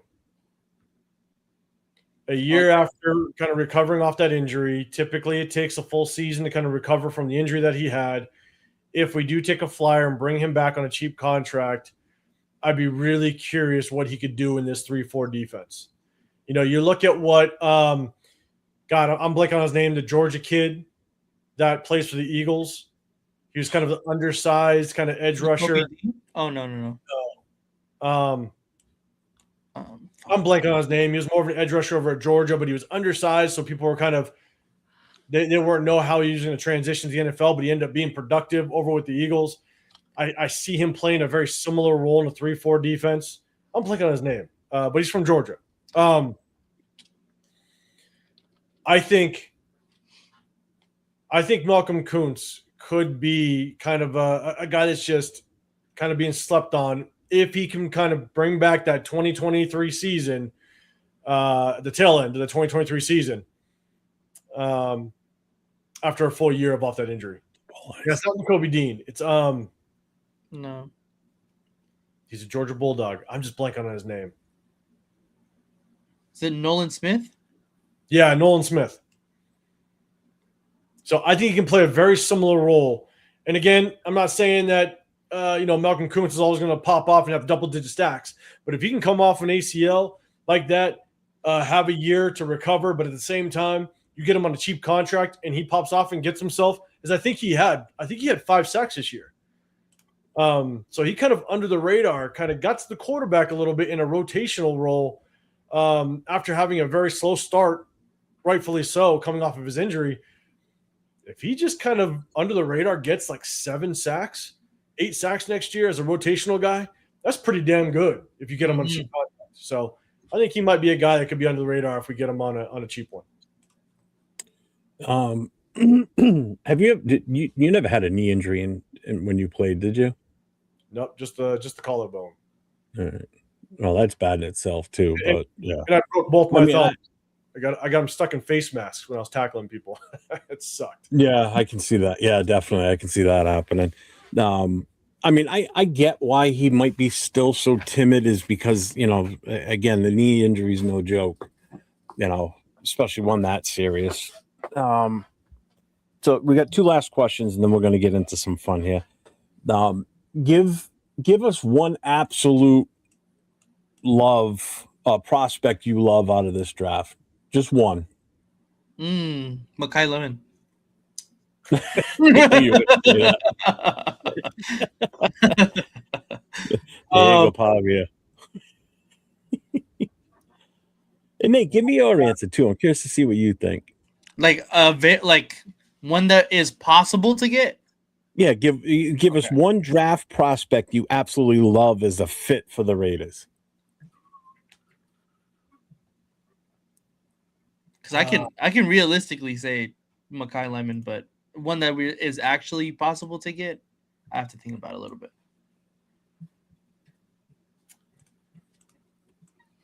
One that I absolutely love. I've said this before. I think this draft class is a little rough, to be honest, compared to previous. It is.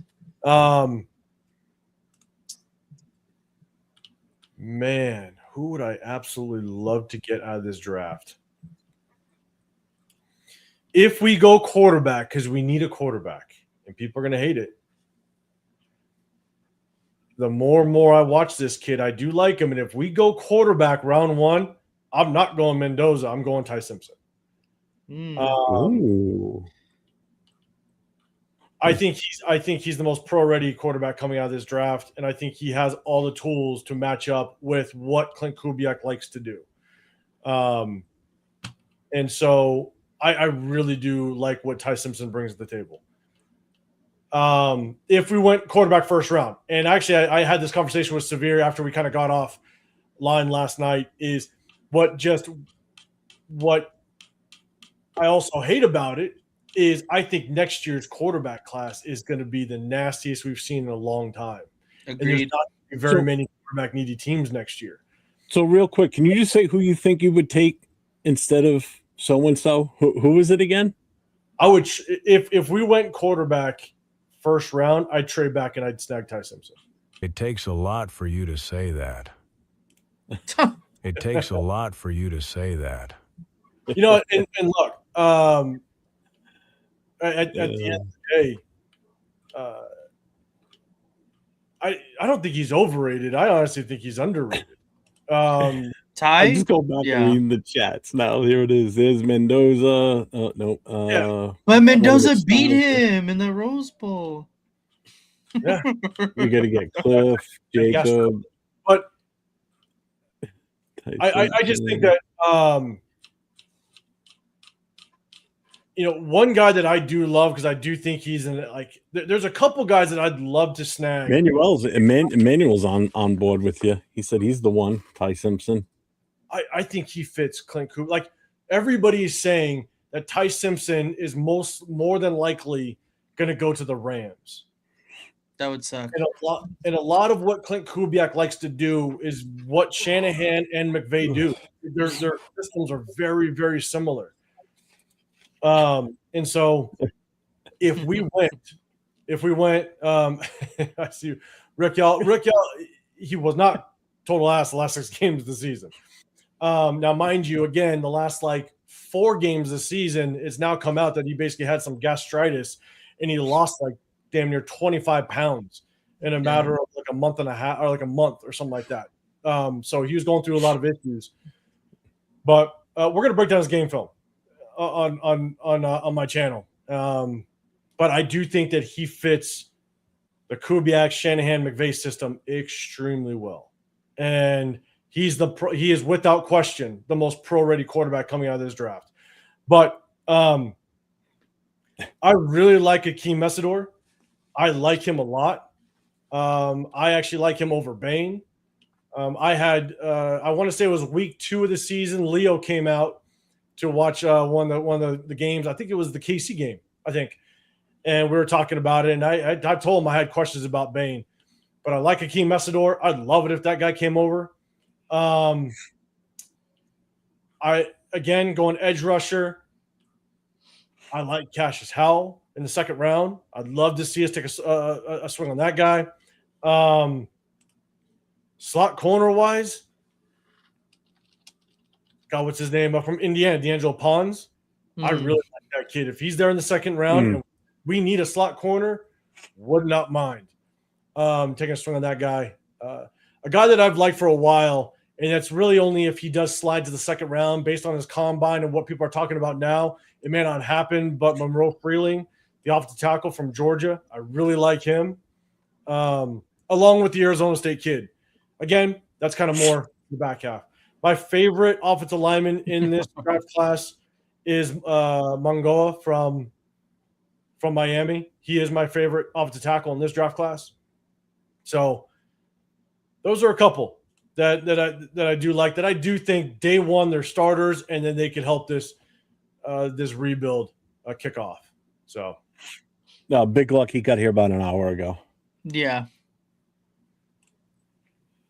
And I could go on for probably the next hour as to why I don't think Fernando Mendoza, 80% of what he does and what you saw him do well translates. Oh, please go on.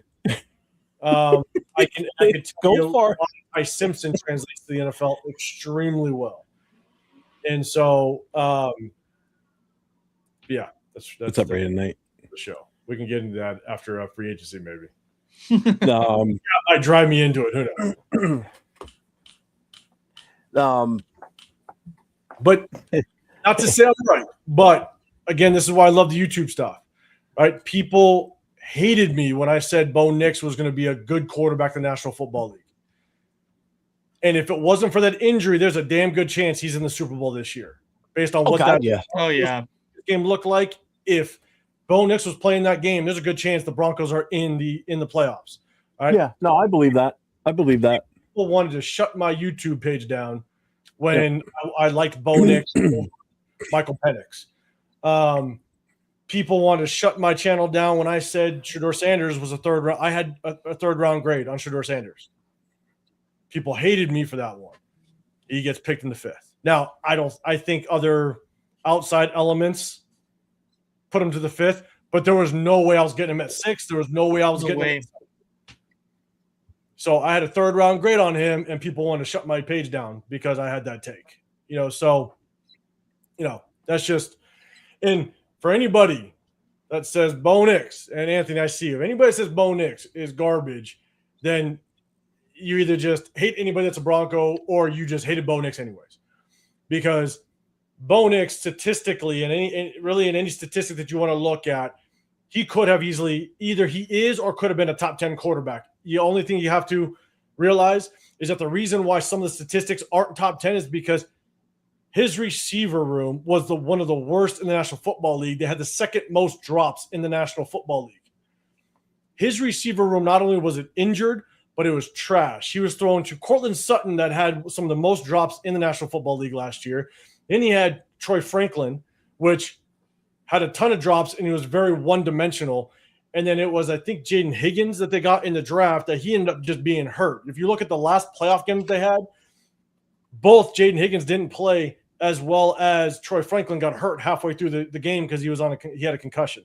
And they thought that they picked up a tight end in free agency, which he was basically hurt. I think it was Evan Ingram. He was hurt half the goddamn season. So Bo Nix had nobody to throw to, and they still were able to kind of pull out games. Now, did the defense help them at times? Of course. Like, you need it's an entire team effort when it comes to kind of getting that far into the playoffs or having the record that they did. But there's no way you can say that Bo Nix is not a good quarterback, because statistically he's literally he's top 10 and basically all the statistics you want your quarterback to be in, with the 2nd most drops in the National Football League.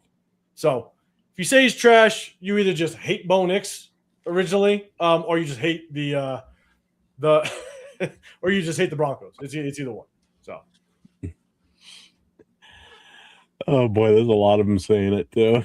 Yeah. They're all pretty much saying it. Real quick, shout out to my guy, the Predator, the original, the Predator, with the $2 super chat. My black hole brother, I appreciate you, man. Shouting out to Nate, myself, and 805. Thank you, my brother. Rick Higgins, Pat Bryant. Pat Bryant was the Broncos. There you go. That's what it was. Yeah. Let's see who else is here. Raider Outlaws here. What's up, man? Who are you basing your evaluation of Mendoza's skills will not transfer in the NFL? Are we getting into this? Hey, you're asking. I mean, you want to spread the what they're gonna call filth. You can do it on my channel, our show. I don't give a shit. Oh, what's up, Tanner Jack? I'm gonna start with what Fernando Mendoza is good. Like, there's a lot to like about Fernando Mendoza. Don't get me wrong. There's a reason why they had success. And he was part of that success. All right. He is very accurate. Now, 80% of those throws that he's very accurate with, guess what? That's about 10% of what he's going to do in the NFL. Mm-hmm. The RPOs, the back shoulder fades, the deep balls, that type of stuff, that's about 10% of what he's going to do in the NFL. Just look at the statistics of how often RPOs are run in the NFL. And so you could take about 70% of the RPOs, back shoulder fades, all that stuff. Guess what? That's 10%. So, yes, it looks good. It's accurate, but he's not moved off of his spot. It's very catch and throw. Yep. It doesn't translate well. Okay. It's good to see it, and it's impressive. You go back and look at the Oregon game in, I believe, the college football playoffs, right? He looked perfect in that game. Well, basically 90% of those throws that were perfect, he's not going to be asked to do it in the NFL. And so you can almost, yes, very good arm. All right. I've heard some people say that his arm is okay. I think he's got a very strong arm. There are throws, especially, I believe it was in the first Oregon game. He threw from the right hash, basically a comeback route to the opposite sideline on a rope. He's got an extremely strong arm.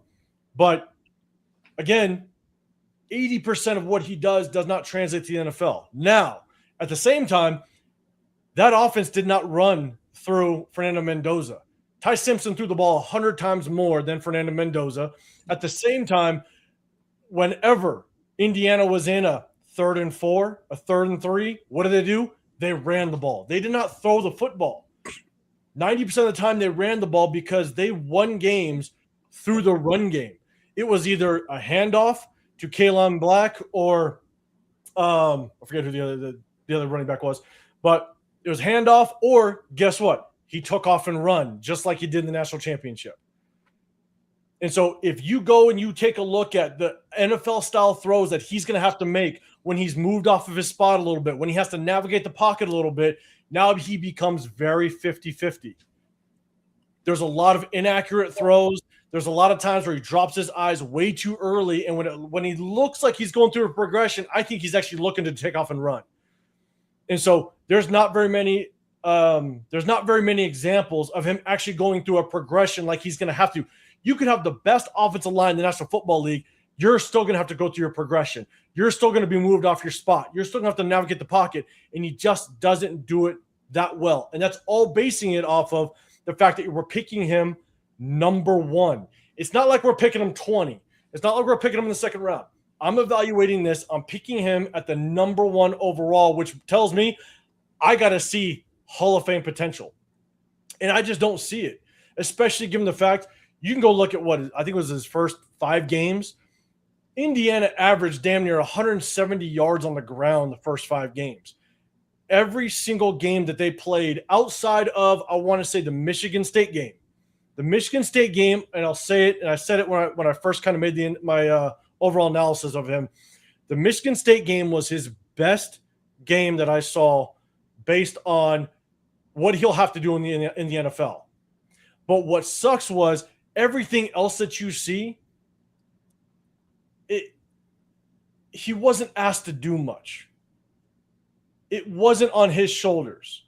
He didn't go into a game saying, man, I got to throw this ball 30 plus times. He played, I think, 14 games, 15 games. He threw the ball more than 30 times, 3 times. That was it.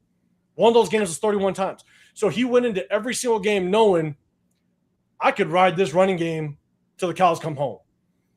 And every once in a while, it might be on him. And so how battle tested he is, I don't know. Now, again, I'm not saying he can't do it. But based on what I see on the 20% of the throws that truly look like NFL-style throws, he's 50-50. And that's the problem that I have when taking him number 1 overall. I mean, you just go look at the national championship. The first half of that national championship looked good because it was a lot of tempo throws, back shoulder fades, RPOs, go balls, and Miami's number 1 corner was out the first half of that game because of what he did the previous game. And so those corners played like 8 to 10 yards off and just gave it to him all day long. But what happened in the second half? Go back and look at the second half. He didn't complete a pass until the fourth quarter. And any pass attempt in that national championship game when he was moved off of his spot, completely inaccurate. Go look at the throw right before the run that he had. It was a great run. Go look at the run that he had right before that in that national championship. He tried to throw an inside slant, completely off. It was high and behind him. Like, again, when he tries to work the middle of the field like you're going to have to in the National Football League, it's just not great. It's good, but it's not great. Not number 1. Real quick, Anthony, he's not calling Mendoza a Hall of Famer. What he's saying is by us picking him at number 1, he has to evaluate him as if he's going to be a Hall of Famer type. Because when you're taking him as the number 1 overall, which is the highest value in a draft, that player has to be of that caliber is what he's getting at. Like, he would evaluate him different or would look at him in a different manner if he was going to be like, from pick 20 on up. But when you're being picked number 1 overall, you're basically saying he's the best option in this draft, hands down. And that's different style. That he's not calling him an actual Hall of Famer. Go ahead. Sorry. I think he's going to be like garbage. I just don't think he's worth a number 1 overall at all. Now I went back and I watched about 4 of his tapes at Cal. And I'll be dead honest with you. I do think that he looked better at Cal, given the fact that he was asked to do more. You see more throws that he's going to have to. What's up, DH? Basically, he's going to be asked to do in the NFL. But again, very hit or miss. Had some good hit games, had some bad games. It was tough. Very, very 50-50. But you go back and look at that Cal, the 4 games I was able to watch of his Cal tape. I honestly, and I said this after watching his Cal film, I think him going to Indiana hurt his development of being an NFL-style quarterback. If he would have stayed at Cal, I think that would have helped with his development because he would have been asked to do more. A lot would have been more on his shoulders. He would have had to make more variety of throws because a lot would still would have had blonde hair too. Yeah, don't get me started with the blonde hair. But at Indiana, it was so just like catch and throw, RPO, back shoulder fade. Like there was the difficulty level of that Indiana offense was extremely low for a quarterback. There was not a lot of difficulty, given the fact that, he can go and pass the ball 14 times, but they run the ball 37 times and go win the game by 20 points. He just was not asked to do a lot. It was a very quarterback-friendly offense. It was a very quarterback-safe offense, and that tells me that I have way too many question marks as to whether or not he's going to be a good quarterback in the National Football League. So, and look, you can point to some things. Yes, the Penn State game where he went down and made the throw. You can point to some things, but again, you can point to this play or that play, but I could also point to probably 5 more plays on top of that where I got question marks. Because 80% of what he did over at Indiana just does not translate well to the NFL because he's not going to be asked to do it. Maybe 10% of the time.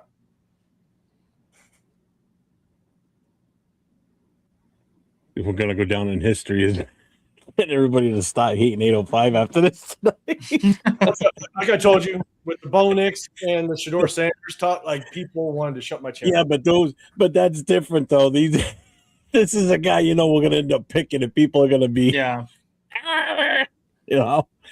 like I said, it's a risk taking him at number 1. I get it. I think the pressure wouldn't be as bad because right now he's being picked number 1, so he's definitely going to be our pick. Okay, so his expectation or his expectation level is going to be up here. Whereas if we picked him way later in the first round, it would kind of fall down to about here somewhere. Like you're not. There's not as much pressure on him. Basically, when you're the first overall pick, especially at QB, the pressure is on you as that player to be that guy, like to be as good as what you're being picked for. You know what I mean? Yeah. So when you get picked later in the draft, the pressure's not as high on you because if you work out, great, that's beautiful. If you don't work out, all right, didn't work out. On to the next one. Let's give this. And that's why when people say, well, let's just give it a shot. You're going to bank your number 1 pick on a let's give it a shot guy. I don't know, but whatever. It's tough. And that's where it. Would I take Fernando Mendoza or would I take possibly if the Jets are willing to give us 3 first-rounders? The number 2, number 16, maybe a first rounder next year. 100%. 1,000%. Yes. So, look, there are examples. Raquel, I'm not saying there's not examples. There are examples of Fernando hitting a seam route or possibly work in the middle of the field. There are examples. There's just plenty more that I can show that are off. Or when he's moved off his spot, he's looking to run before actually throw. And so this is where, again, 3rd and 3, 3rd and 4, I want to see the pressure on him to make that throw, or he's the one making the throw, and they run the ball. It was just very quarterback friendly. And Rick, you said fast forward to the 3-minute. Yeah, okay. So if you're going to give me 3 minutes, I can 30 minutes of throws that just don't equate to NFL caliber. So again, I'm not saying that there's not moments that look good, because there are, but there's also plenty that I could point to that tells me he's not worth the number 1 overall. I think it's tough too, because in this draft there's no besides Mendoza, just because we're such a quarterback needy organization, there's no number one bona fide number one prospect in this draft. Like you can't argue like, hey, okay, Arvell Reese or Bain or Styles or whoever can be the number one pick for any other team, because realistically, there's not a bona fide number one prospect in this draft. So I think that's why it gives us such a, and I seen it in the chat earlier, a damned if we do, damned if we don't kind of mentality as far as fans wise watching all of this breakdown. Because if we don't get the quarterback, then we're stuck with the same, bullshit quarterback that we've had, situation for the past couple seasons since Derek Carr left. And if we get him and he starts to be, not great, then here comes the Jamarcus Russell comparisons to, we can never pick a first round quarterback ever again, because it's, we're just cursed. I mean, Edgar Sosa's right though too. It's just that we get the number one pick in the wrong draft. Unfortunately, he's right. Man, after I got done kind of watching Fernando Mendoza, like all the games, I watched every single game, every throw of this season. Actually, I think outside of one, I think it was like I think they played like Kennesaw State or Kansas State, something like that. They beat them like 70-0, something weird. I watched every throw of every game outside that one. I watched 4, I believe, Cal film, and I'm looking at next year's quarterback draft class. I'm sitting there going, God, of course we get the number one in this draft class where there is no real competition. And let's just throw this out there. Going into, I want to say around week 8, week 9, going into around, I was like week 8, Ty Simpson was in the conversation to be the best quarterback in college football. Yeah. And now the reports are coming out that he basically kind of had that digestive system issue kind of going into the college football playoffs. And so to say that Ty Simpson is just nowhere to be found when it comes to competition as a number one, like a first-round quarterback, going into week 8, week 9 of the season, he was in that conversation of being the best quarterback in college football last year because the tape showed it. So, I just, that's where it's tough. People I think are just thinking of those last few games that he had, and they're like, oh my God, he's bad. Well, guess what? Reports have come out. He had that gastritis issue where he lost, 20 pounds or so in a matter of a few weeks. And so people were high on Ty Simpson for the majority of college football last year. Now, all right, so is rough. He doesn't have very many starts. He's only got, I believe, like 15 starts, which is rough. But this is why you take Ty Simpson, and I'm a firm believer. I've said it before. The whole Tom Brady thing came out. Like you sit your rookie quarterback for at least a full season. I'd love to see it a full season. Maybe you can get him in the last 2 games, depending on what your season looks like, just to kind of get his feet wet with actual game like situation. But I'd love to see your rookie quarterback, no matter if it's Mendoza at 1 or if it's Ty Simpson later in round 1. I think no matter what, you sit your quarterback, because the transition from college to the NFL for a quarterback is night and day. You are not going to see the defenses that you saw in college compared to what the NFL is. The NFL is night and day different and a million times more sophisticated than the college games. So I say sit a quarterback for a full season. And I see Chewy saying Simpson not it. I know people told me about Bo Nix. So we're gonna kill this segment, and we're just gonna. I'm gonna. You can go on for hours for sure. Yeah, I'm just gonna say it. Go ahead, Rorschach. I'm not saying Mendoza's Jamarcus Russell. I am not saying that at all. No, I didn't get that from that either. Yeah, I'm not saying that at all. So basically, marks of Mendoza at number 1. So basically, we're gonna end it with this. What we've got here is failure to communicate.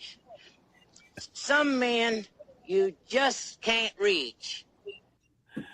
And that's basically what 805 saying to everybody in the chat. So with that, we're going to drop that subject. We're going to go on, and we're going to play a little something right now. And I hope I don't get trademarked for this, because you will. I shouldn't, because he was nice enough to come on the show tonight, but I've reworded it. So we're gonna play trade him, sign him, and retire him. Instead of start, bench, and cut, we're doing trading them, signing them, or we're gonna force them to retire. So I'm gonna put the rules up. So let me get the chat off the screen here too, because they want anything blocked. All right. So basically, what this is you're going to see 3 NFL names. Now they could be players, coaches, owners, whatever. All right. And let me switch it to this. While you switch that, I will say one thing. I'm gonna end it with this. I'm gonna end that last topic with this, because I see people even say Bo Nix isn't it.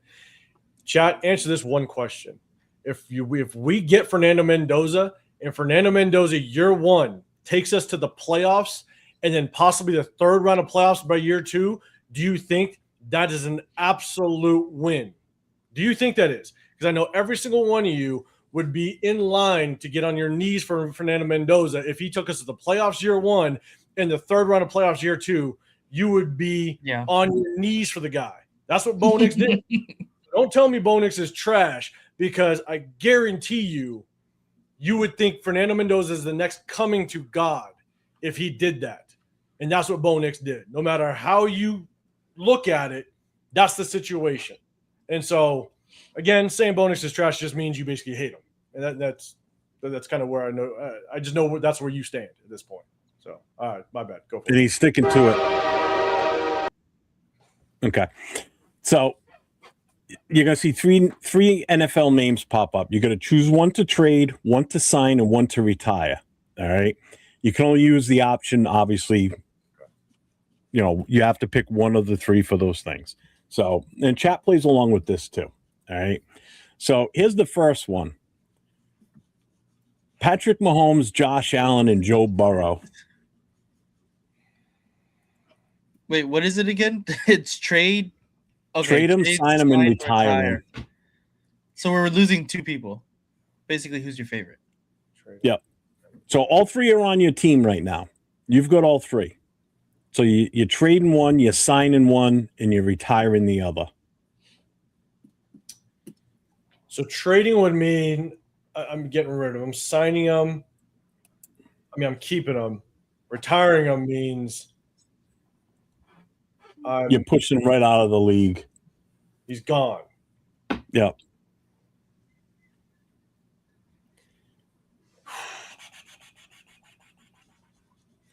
So out of those 3, I think out of those 3, I'm gonna have to. I got to retire Josh Allen out of those 3. Okay. It's hard. I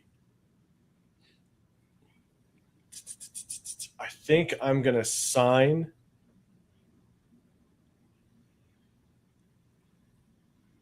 Shit. It's not easy. I have an answer too. I think I gotta sign. Damn it!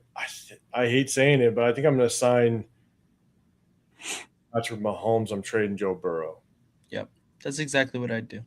The only reason why I'd sign Patrick Mahomes is because you got to take into consideration that year that he had when they let Tyreek Hill go, and everybody said, "Oh shit, there goes the dynasty. There it goes." What does Patrick Mahomes do? Follows it up with winning a Super Bowl. Yeah. No, Joe Burrow, I think is great. He's obviously the best pure passer on this list, but Patrick Mahomes, you see just what he does. I'm like, damn it. So I think I'm signing Patrick Mahomes, I'm trading Joe Burrow, and I'm retiring Josh Allen, which means Josh Allen's gone. You push him out the league. Yeah, he's done. He can't come back no more. He put it in his papers. So Edgar says, sign Mahomes, trade Allen, and retire Joe. AO says, sign Mahomes, trade Burrow, retire Allen. Let's see, retire Kermit, trade Joe, and sign Josh. Okay. Yeah, this is based on what the players are right now. So, what are you laughing at? And yes, Joe Burrow. My Yeah. girlfriend said, my girlfriend has an answer. She said, "Marry Josh, fuck Joe, kill Pat." I have you guys muted. What are you guys? You guys are playing Jesus FMK, Christ. right? Wrong game. I'm telling you, wrong game. You know what? I should have done that one. I should have done an F, marry, kill. God damn it. Next week. All right. So here's the next one. Next week. Joe Montana, Dan Marino, and John Elway. Oh God, I hope. Think of them in their prime, like when they were at the top of their game, sort of like how you do your start of Metro Cutting shit. I hope my family's not watching because basically my entire family are 49er fans. My parents, my extended relatives, they when I started becoming a Raider fan at like 9 years old, I thought my dad was going to disown me for a second. I'm going to go. Again, I hope they're not watching because I think I'm cutting Joe Montana out of this one. Or retired. Sorry. Retired. Mm-hmm. So so you're retiring Montana? Yeah.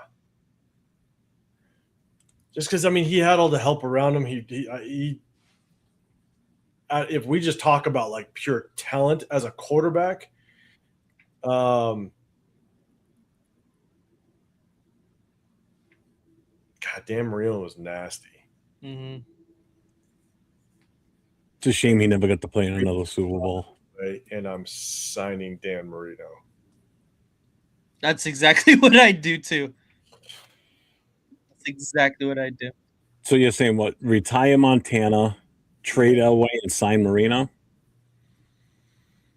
If I just talk top their game, if I could take one guy, let's do this. If I could take one guy to build around, I might build around. Like prime John Elway was nasty because he was dual threat. He could throw, he could run. Dan Marino would just pick you apart with anything around him. Mm-hmm. All right. So Bueno says sign Montana, trade Marino, retire Elway. That's the hate for the Broncos coming out there. I get that. Big Luck says sign Joe, trade Dan, retire Elway. See, I would have signed Marino. I would have too. Because I remember him coming in from his rookie year on, and he was just money, man, with the Mock brothers back there, Clayton and Duper. Oh my God. And the running game they had and everything, that team was just unbelievable. Let's see. Sign Joe, retire Elway, trade Dan. Sign Joe, retire Marino, trade Elway. Damn. Jay says sign Montana, trade Marino, and retire Elway. Sheesh.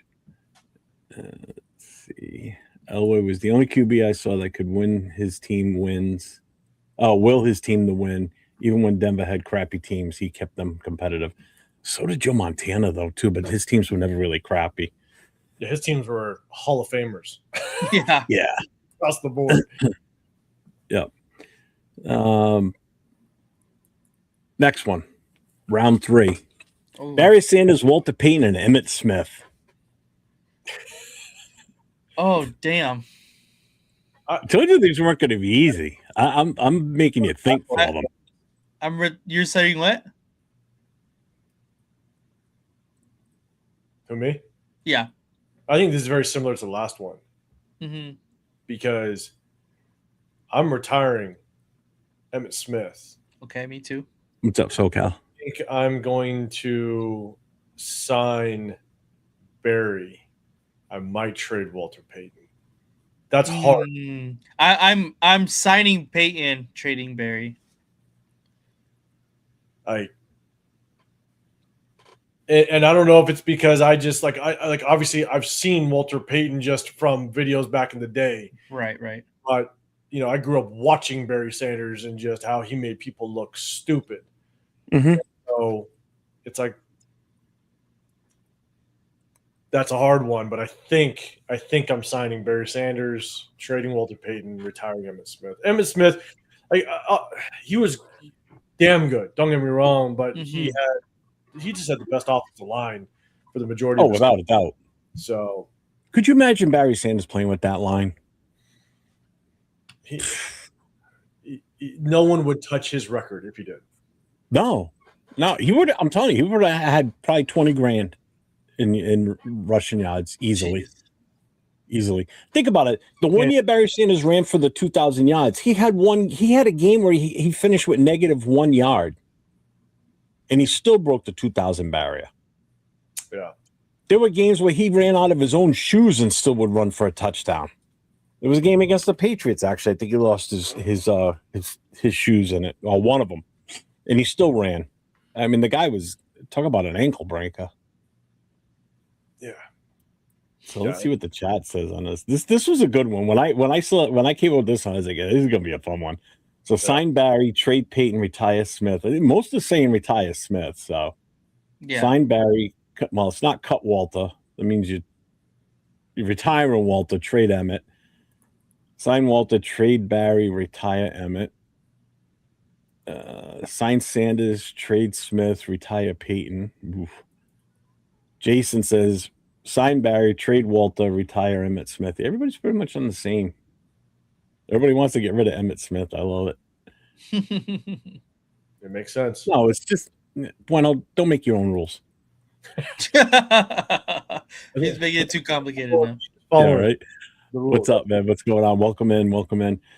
Just remind everybody, if you're new to the show tonight, make sure you hit those hit the thumbs up, hit the sub, get over to LV Raider 10's channel. It's scrolling along the bottom there. It's just what it is. It's at LV Raider 10. Make sure you hit that sub.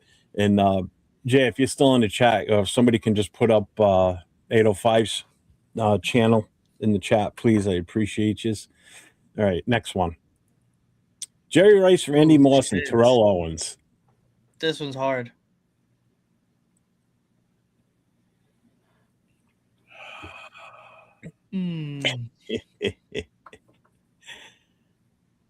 Retire Burrow always hurt. So, I think I know who I'm signing. Who are you signing? I'm signing Jerry Rice. Thanks, Bueno.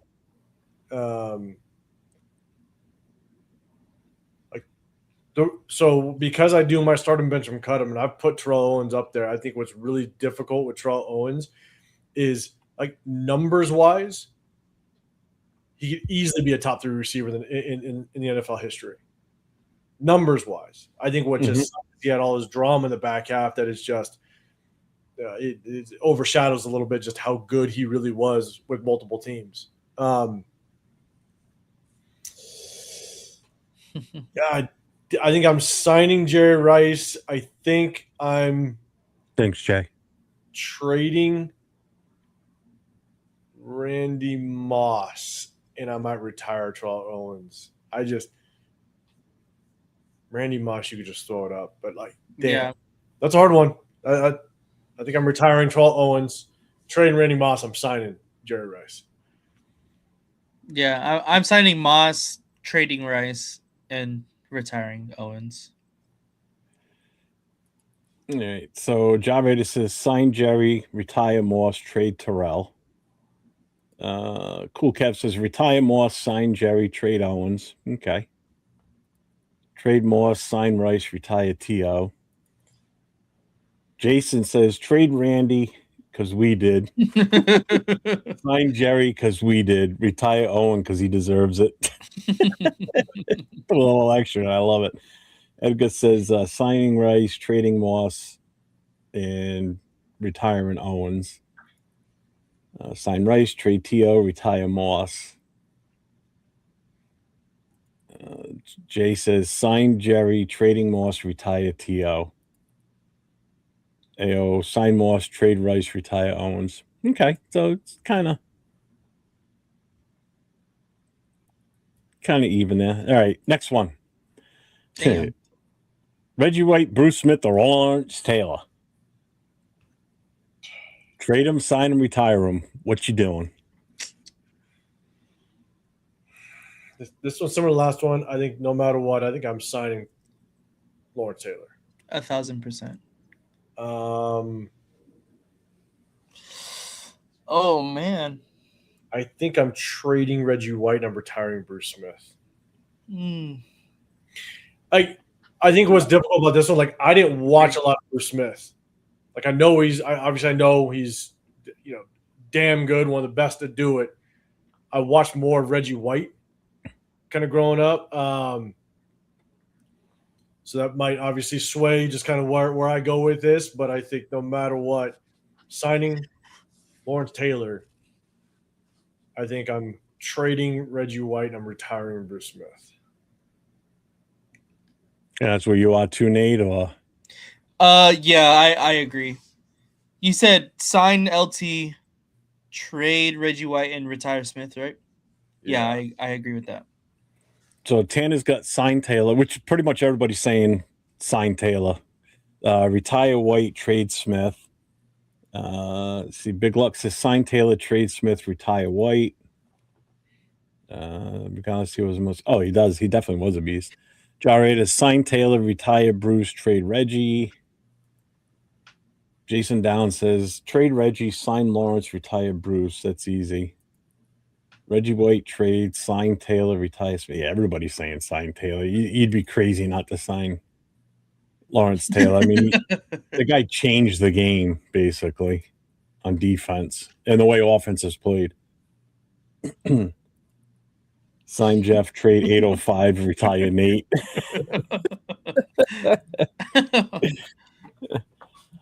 See, all ice is signing Taylor, trading White, retiring Smith. A lot of people saying retiring Smith, so it's pretty much all right on the money. Sal, LT on Coke is wild. You should do a Who Am I game. You did on your show. Next one, Myles Garrett, Nick Bosa, or Micah Parsons. Oh, damn. This is all like top of their game, right? Yeah. I think this one's not that bad. I think this one's kind of. I got this one. Let's see. Myles Garrett, trade Nick Bosa. I'm retiring Micah Parsons. I think I'm gonna have to agree with that. I agree with. I love Nick Bosa. I really do. I think between him and Micah Parsons, I'm gonna have to give the edge to Nick Bosa just a little bit. I know it doesn't. We get neither in this scenario, but like there was, I forget what season it was. Maybe it was 2 years ago. Like Nick Bosa was damn near unstoppable off of the edge. Myles Garrett. But like Micah Parsons, like he's damn good, but like he'll kind of be up and down at times, especially in the run game, like run support. And so I think Nick Bosa, when healthy, top of his game, he's as complete of a defensive end as you can get outside of Myles Garrett. But so you guys are pretty much right in that order. Then you're going Myles Garrett, Nick Bosa, then Parsons. Yeah. Yep. Yeah, that's pretty much what the chat's saying too. Sign Garrett, trade Bosa, retire Parsons. Garrett, Bosa, Parsons. Oh, well, Anthony's got a different. Sign Garrett, trade Parsons, retire Bosa. Okay. Trade Parsons, retire Bosa, sign Myles. Sign Myles, retire Bosa, trade Micah.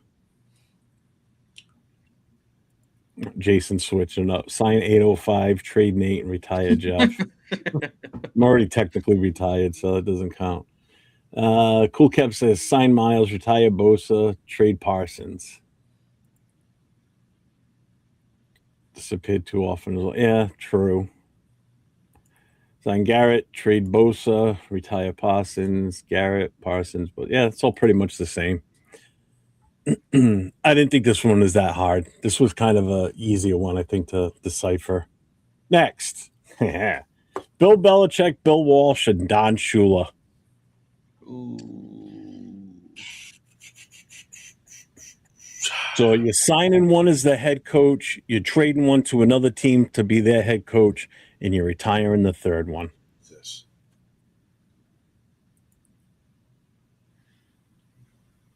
This might be a little rough. Hopefully my family is now back watching. Maybe they are. What I like about Bill Walsh is he won so much, but also he won with two different quarterbacks. Mm-hmm. Oh no, he didn't. No, Steve Furt. Steve Furt right. won with Young. Bill Walsh did not win with Steve Young, right? No. Oh, shoot. Okay. Damn. Okay. Then maybe my family can check out. I don't know. Honestly, like, again, Don Shula was somewhat like kind of before my day to really appreciate fully what he did. So I think that's what makes it tough. So I might be going sign Belichick, trade Walsh, retire Shula. Again, I just don't know if I have enough appreciation for truly what Don Shula did. Mm-hmm. Yeah, I'm going He did sign have the Walsh, perfect trade season. Bill, and retire Shula. He did have the perfect season. The only team to do it. Straight through to the Super Bowl win. True. But Belichick was there, but they had that giant loss in the Super Bowl. You know what? I'm correcting it. I'm gonna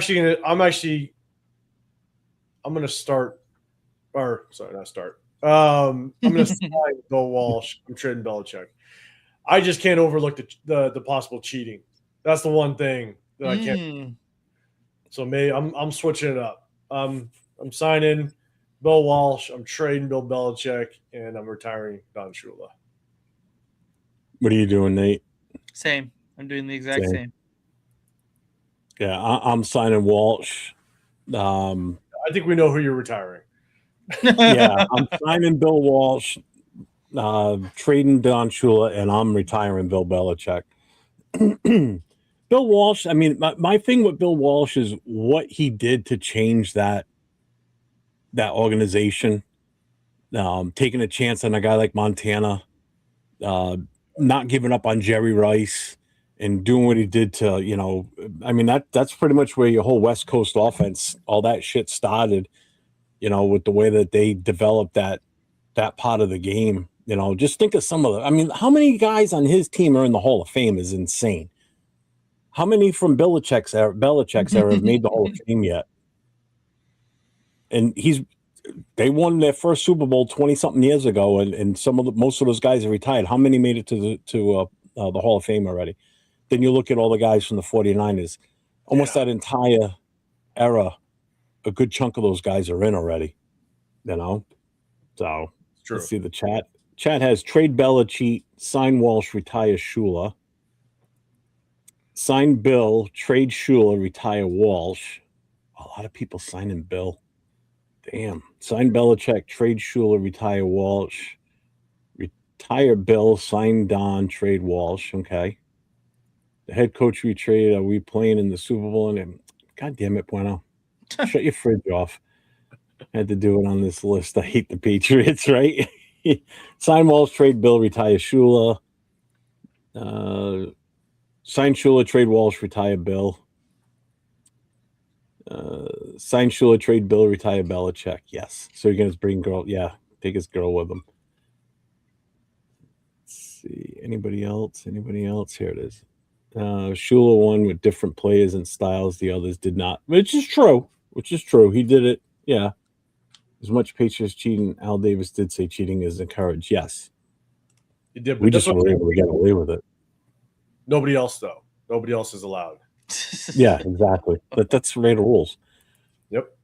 John Madden, Tom Flores, and John Gruden. Oh, yeah.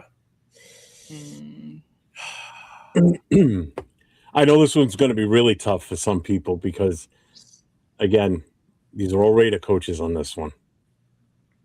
I gotta go sign Madden, trade Flores, and I'm retiring Gruden. Yeah. I think that's going to be the consensus on Gruden, first of all. I think the other two are going to be kind of a toss-up. Yeah.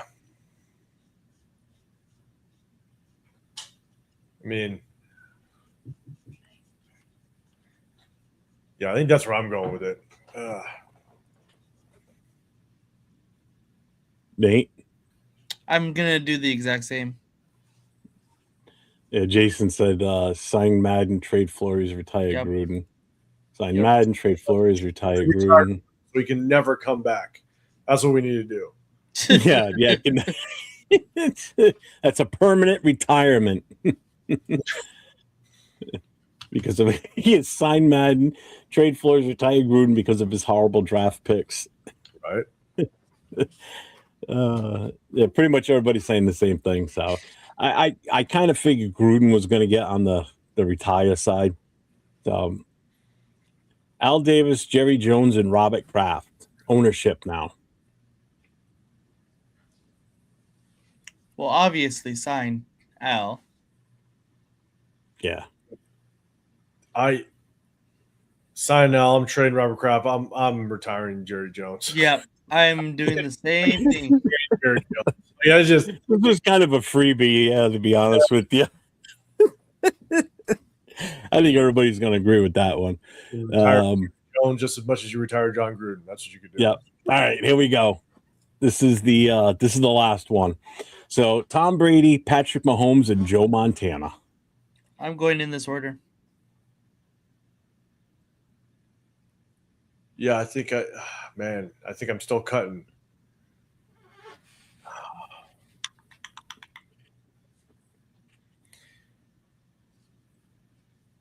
I'm signing Tom Brady. Mm-hmm.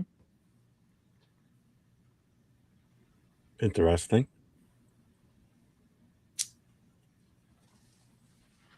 Signing Tom Brady. Real quick, look at all eyes on that last one with the owners. Sign Al, the others can fight till the death.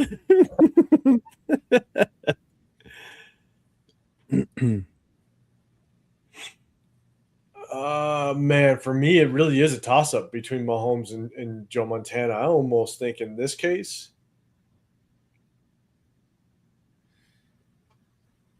now keep in mind they all played in different eras. Yeah.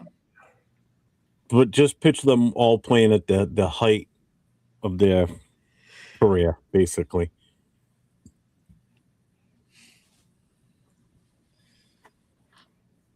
oh shit. I'm signing Tom Brady. I might just trade Joe and retire Patrick Mahomes. Ooh.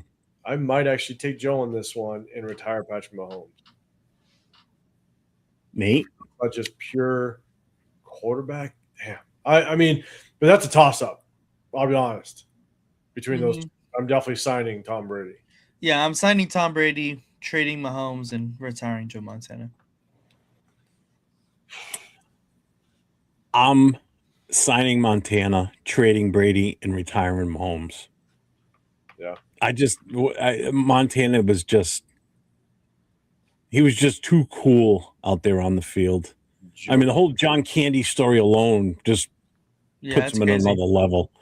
Yeah. You know, I mean, who does that? You're not even winning the game at that moment. You have that much swagger and confidence. Come on, man. I couldn't see Tom Brady doing that. Absolutely not. I think, honestly, when it comes to like Patrick Mahomes, he's just, if he gets a couple more Super Bowls under his belt, then he is right there in that conversation. Yeah. But we can't say that that's blasphemy. When Patrick Mahomes had weapons around him, you could be down by 21 with 4 minutes left, and you still think that the Chiefs are probably going to come back. Yeah. That's just how good Patrick Mahomes is. Like, that's where it's tough. So I think just the Super Bowls definitely separate the two. Here's the chat. Sign Brady, retire Montana, trade Holmes. Sign Brady, trade Mahomes, retire Montana. Sign Brady, trade Montana, retire Mahomes. Brady, sign, trade Montana, retire Mahomes. I already retired Montana earlier. Do I have to? No, because you don't want to retire him this time. Let's see. Cool Kev's a few behind. Retire Kraft, sign Al, trade Jerry. Jason says, sign Brady, trade Mahomes, retire Montana. Cool Kev, retire them all. So you get cheaters in your cat too. I get it. Yeah. Oh, yeah. Trade Pat, sign Joe, retire Tom. Ooh, I like that one. I don't know why. Let's see. Sign Tom, trade Montana. Tanner Jacko, I'm agreeing with 805 too much. It'll get you hated. Darren Jack will get you Prime Joe. Yeah, Prime Joe was amazing, man, to watch. And I mean, I saw enough of them because they were always in the goddamn playoffs back then. I mean, those teams were amazing. It just, yeah. All right. Well, they're pretty much. So here's the thing. Did you even catch that tonight? What? You didn't, did you? Yeah. No. You didn't catch that at all, did you? When I did that little opening monologue at the start, I started off with "Here's the thing." I was throwing it in there throughout the night. Every now and then, I dropped the "Here's the thing." Trying not to say because I think I was watching your show yesterday, Leo. Yeah. Let's see how many times. I was like, I'll do my best not to say it. That's what I'm going to do. So I'm like, I'm going to use that. I'm going to say it as much as I can throughout the show. Keep throwing it in there and see if Steve can catch it. And he didn't. 2.5 hours later, he still didn't catch it. I got it's because I got so distracted getting yelled at by the chat. That's what happened.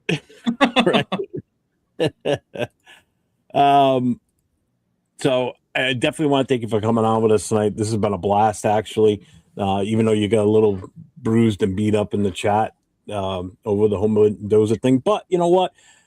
Everybody's entitled to their opinion. You have yours. I have mine. Yep. Chat. Everybody in the chat has their own opinion. You know, don't let that sway his, as far as watching, still continue to watch him and the stuff that he puts out, because it's again, it's one of my favorite shows to watch when the three of you guys are on there, or even if it is just you and Chris or Severe or whatever.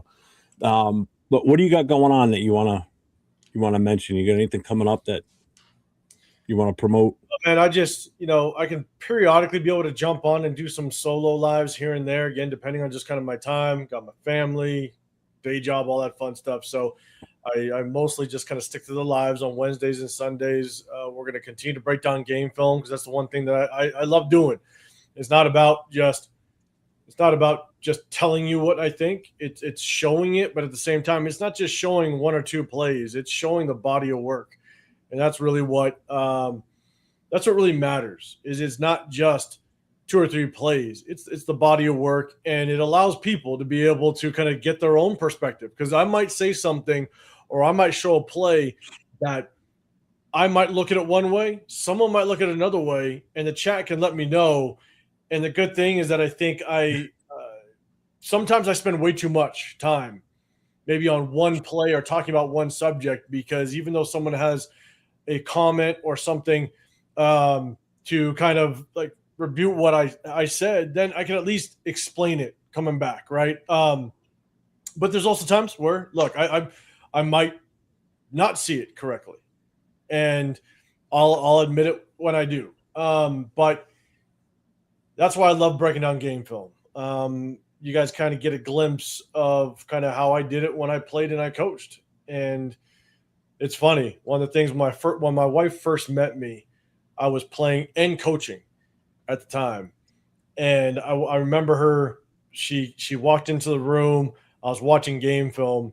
And about 4 hours later, she walks back in. She goes, "Weren't you just watching the same game like 4 hours ago?" And I'm like, "Yeah. I watch every play at least. I watch every play at least 14 times. I got to watch every player. I got to watch everything that's going on, and then I go back and I rewatch it just in case I missed something, And so that's when she kind of knew and understood just what she's getting herself into. So that's why in 2019 I was like, I need to give you your time now. It just kind of gives you a glimpse of what I used to do, what I love doing, still love doing it. And when we break down game film, I'll show you 60 plays of a player, because again, it's about the body of work. It's not just about 2 or 3 plays. And so I try to at least show you everything, the good, the bad, the ugly, and then allows everybody to kind of get their own perspective. So we'll be doing it about Mendoza. We'll be doing it about Ty Simpson and some other prospects in the draft as we get closer. We were going to do a little bit on Sunday too. I think we're going to take a look at Linderbaum, McGovern, but we're also going to take a look at Devin Lloyd as well, because he's kind of the hot topic. So, So we'll have a little bit of fun on Sunday. I will definitely give you kudos. You know why? Because since I've been watching your shows with the film breakdown and everything, when I watch the actual games on Sundays, now again, I'm with my chapter watching it. I'm not at home where I can be comfortable and pay attention to it. But when I'm at the bar and we're on offense, I find myself not watching the play itself develop. I'm watching, for me specifically, I'm watching the offensive linemen. As much as they can stay on camera when they're on screen, I watch and see what they do, because I want to see how that translates from what I see and what I think to what you bring up when you start talking about these guys. Like when you're doing your film breakdown on, because we had such a great game in the running and, in the running game, I want to see what you have to say about them, or if it's so bad because something, happened with sacks or whatever, and you break it down. It kind of makes sense to me now after watching it live and then taking what you put out there. So it's actually broadened my horizons, and I've learned a lot just from watching your shows, on what to look for that I never really paid attention to before. I really didn't, so it's made me better, I think, at what I do and the way I can relay information to. So it's definitely helped me. I don't know. That. At the same time, I think earlier in the live, you asked me a question about just kind of what some of the things that I do when I'm watching game film that might be different than others and stuff. Is the one thing is it is very difficult when you're trying to focus on, let's say, the offensive line. It's very difficult to stay focused on a certain part of the game film unless you've done it for many years. It's hard. You have to be so disciplined with your eyes when watching game film, because your eyes naturally just want to go to the ball. Just what's happening over here, like there's a big hit or there's a good run. Your eyes just detach from what you're focused on. And again, luckily enough, I've just been able to do it for so many years that when I'm glued on a player or position, I'm glued onto it, and it just helps me kind of just see the nuances. One thing that really got me understanding how important it is to watch focused. There's been like 3 separate moments back in my history of coaching where I actually was accused of cheating because offenses thought I stole their playbook. But I was able to kind of see tendencies. So you were a Patriots fan at one point. What? You were a Patriots fan at one point. Yeah, you right. learned from the best. I actually had to go to the board of the conference to actually show them the tendencies and why I could pinpoint exactly what they were going to do. And again, that's just from hours and hours, but years and years of just watching game film and understanding what am I looking for, what the tendencies are, and based on the history of watching game film, kind of what tendencies tend to happen in certain formations, stuff like that. And so, it's something that, I've been able to point out over just the last season and a half of us breaking down game film. And it's not easy. It takes a lot of time, but I enjoy it. I love it. Just real quick, Anthony asked what your thoughts are on Tremaine Edmonds. Without actually really diving into his game film, because I haven't much. I've just kind of watched him periodically. I think what's gonna be interesting is I want to see us go after Devin Lloyd, and if you miss on Devin Lloyd, I think you could maybe take a cheaper option with Tremaine Edmonds. I think he fits. I think he potentially can fit the 4-3 scheme very well. My question mark is what Tremaine Edmonds are we going to get? So I think he kind of had an off year. If I remember correctly, I didn't follow him exactly, but I think he had a little bit of an off year this year. And what are we going to get out of him? I hope we do take a little bit of a chance at Devin Lloyd and really help this change of defense. Now, the one concern I said this last night, one concern I have with Devin Lloyd is the Jags, I think, ran a base 4-3. So,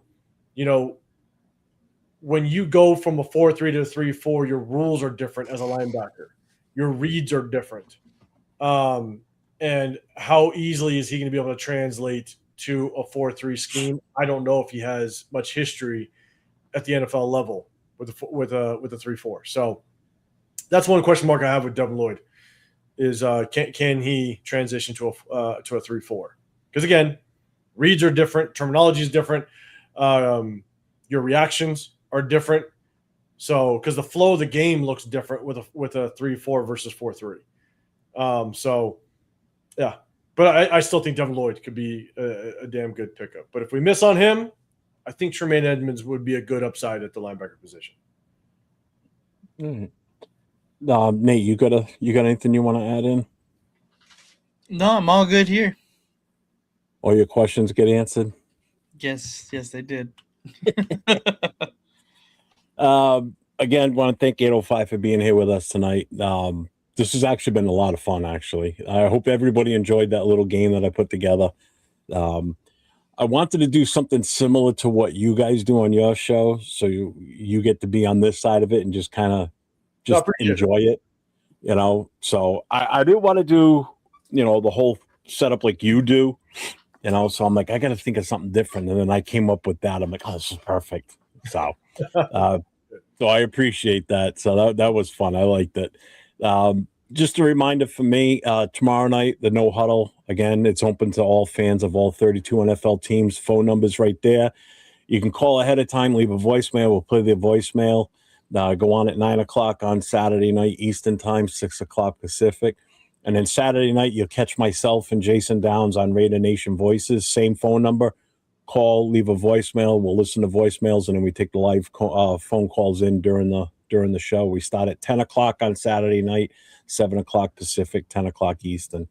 So if nobody's got anything else, I think we're wrapping it up. You got any one last thing you want to say, 805, before you bail out of here? No, I mean, honestly, appreciate you guys letting me come on. It's good to kind of talk with all the content creators here and there. And I know, Jeff, I pop on every once in a while if I have some time. But I definitely appreciate you letting me on here. And at the same time, we're going to be at the draft. So I'll be there if anybody's going to be there. Also, I'll be in Bakersfield. So May 16th, the Raider Nation Summer Kickoff. I'll be there. So if anybody's in Bakersfield, myself and Severe, we're going to be out there. Definitely hit me up. We're going to have a little bit of fun. A little after party is going to be good. I'll be enjoying my 2 pictures from Jack Kenna. That's always going to be but make sure it doesn't get no cheap shit either for you. It doesn't get no like fucking Natty Light or something stupid. Oh, no. Make sure it gets you the good stuff. I think we're going to go back to the same spot we went to last year, and they had 805 on tap. So that's going to be the winner. Oh, there you go. 805 for 805. But yeah, no, I appreciate it. The one thing I will end it with is I hope that no matter what happens, you know, even if it's Mendoza or not or whatever it may be, I encourage everybody this next year, this next season, just sit back and enjoy Raider football. It's been a while since we've been able to do it. Be patient and that's what I'm going to do. Like, obviously I am critical. Clint Kubiak was my number one. I wanted him to be the coach, but at the same time, even if we win 0 games, if we win 1, if we only win 2, sit back, be able to breathe and just enjoy Raider football. I promise you next season, I'm going to just barbecue, have a good time, sit back and enjoy the game, you know, because typically you got to give a head coach at least 3 years to really figure out exactly the pathway of a team. And it's going to take them at least a couple of years to get some pieces to the puzzle in the building. You can't, I know a lot of people have kind of compared it to like the Patriots, right? The Patriots were a step ahead this year. They already had Drake May, you know, Caleb Williams. They already had Caleb Williams. They're a step ahead. We aren't a step ahead. We're a step behind because we don't have a quarterback. So, you know, it's going to take 2 to 3 years just to understand the direction and get some pieces to the puzzle in this building. And so it's been a while. I'm going to take this year, this next upcoming season, and I'm just going to enjoy some Raider football. I'm not going to get frustrated at the outcome. I just hope that we're somewhat competitive towards the tail end of the season, and we can end on a positive note at some point. But even if we win 3 games, guess what? The best part, we got a top draft pick next year to keep building this. Yeah. I mean, you know, I agree with you 100%. And that's what I've been saying, Nate. You've been on shows with me when I say it. We just the fan base just has to have patience. And if we only win 2 or 3 games this season, at the end of the year, when we get close to the end of the season, don't be screaming, fire the coach, then we're just going to be stuck in that same stupid ass rut that we're in every year prior to this. So have patience. It'll come. Trust me. I've waited 40 something years. If I got to wait a couple more years, I'm fine with it. Okay. I'm not expecting anything fantastic this season. I want to enjoy this year. I don't want to be getting pissed off because we didn't win many games this year. My expectation is down here somewhere. Okay.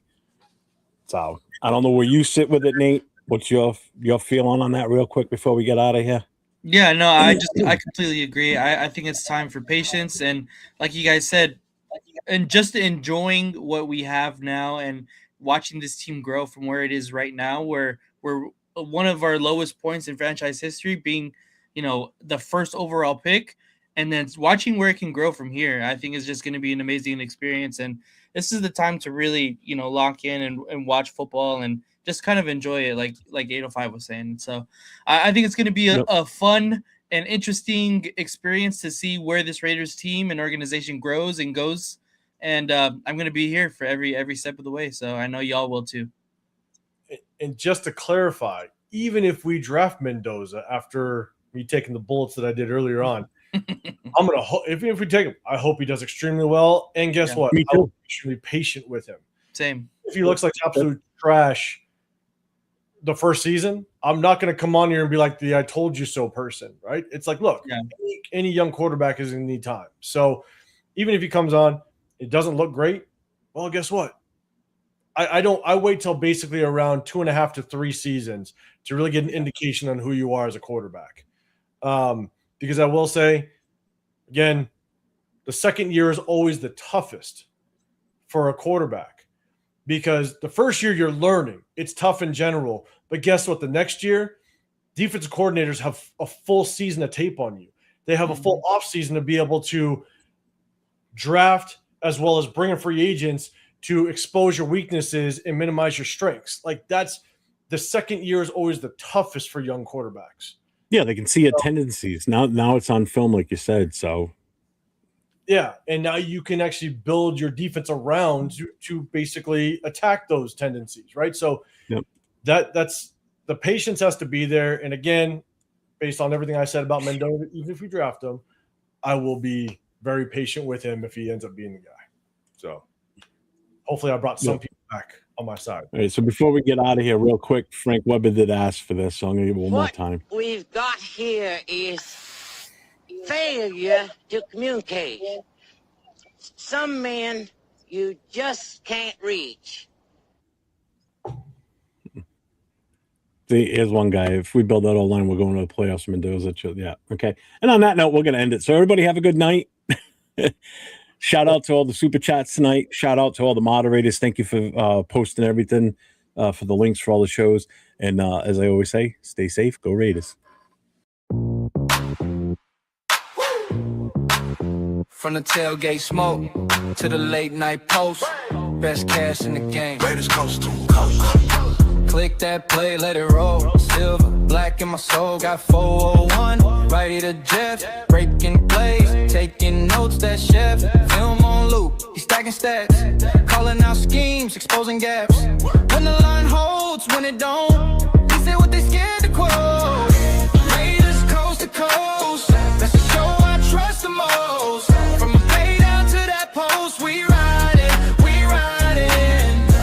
Raiders coast to coast, if you bleed that silver ghost, hit subscribe and raise a toast. We riding, we riding.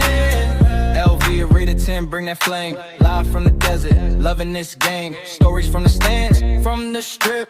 Heart in the huddle every trip. They debated, never fake it. Caught a draft pick, celebrated when the shield shine bright on screen. You can hear the whole fan base scream. Let's go! Let's go!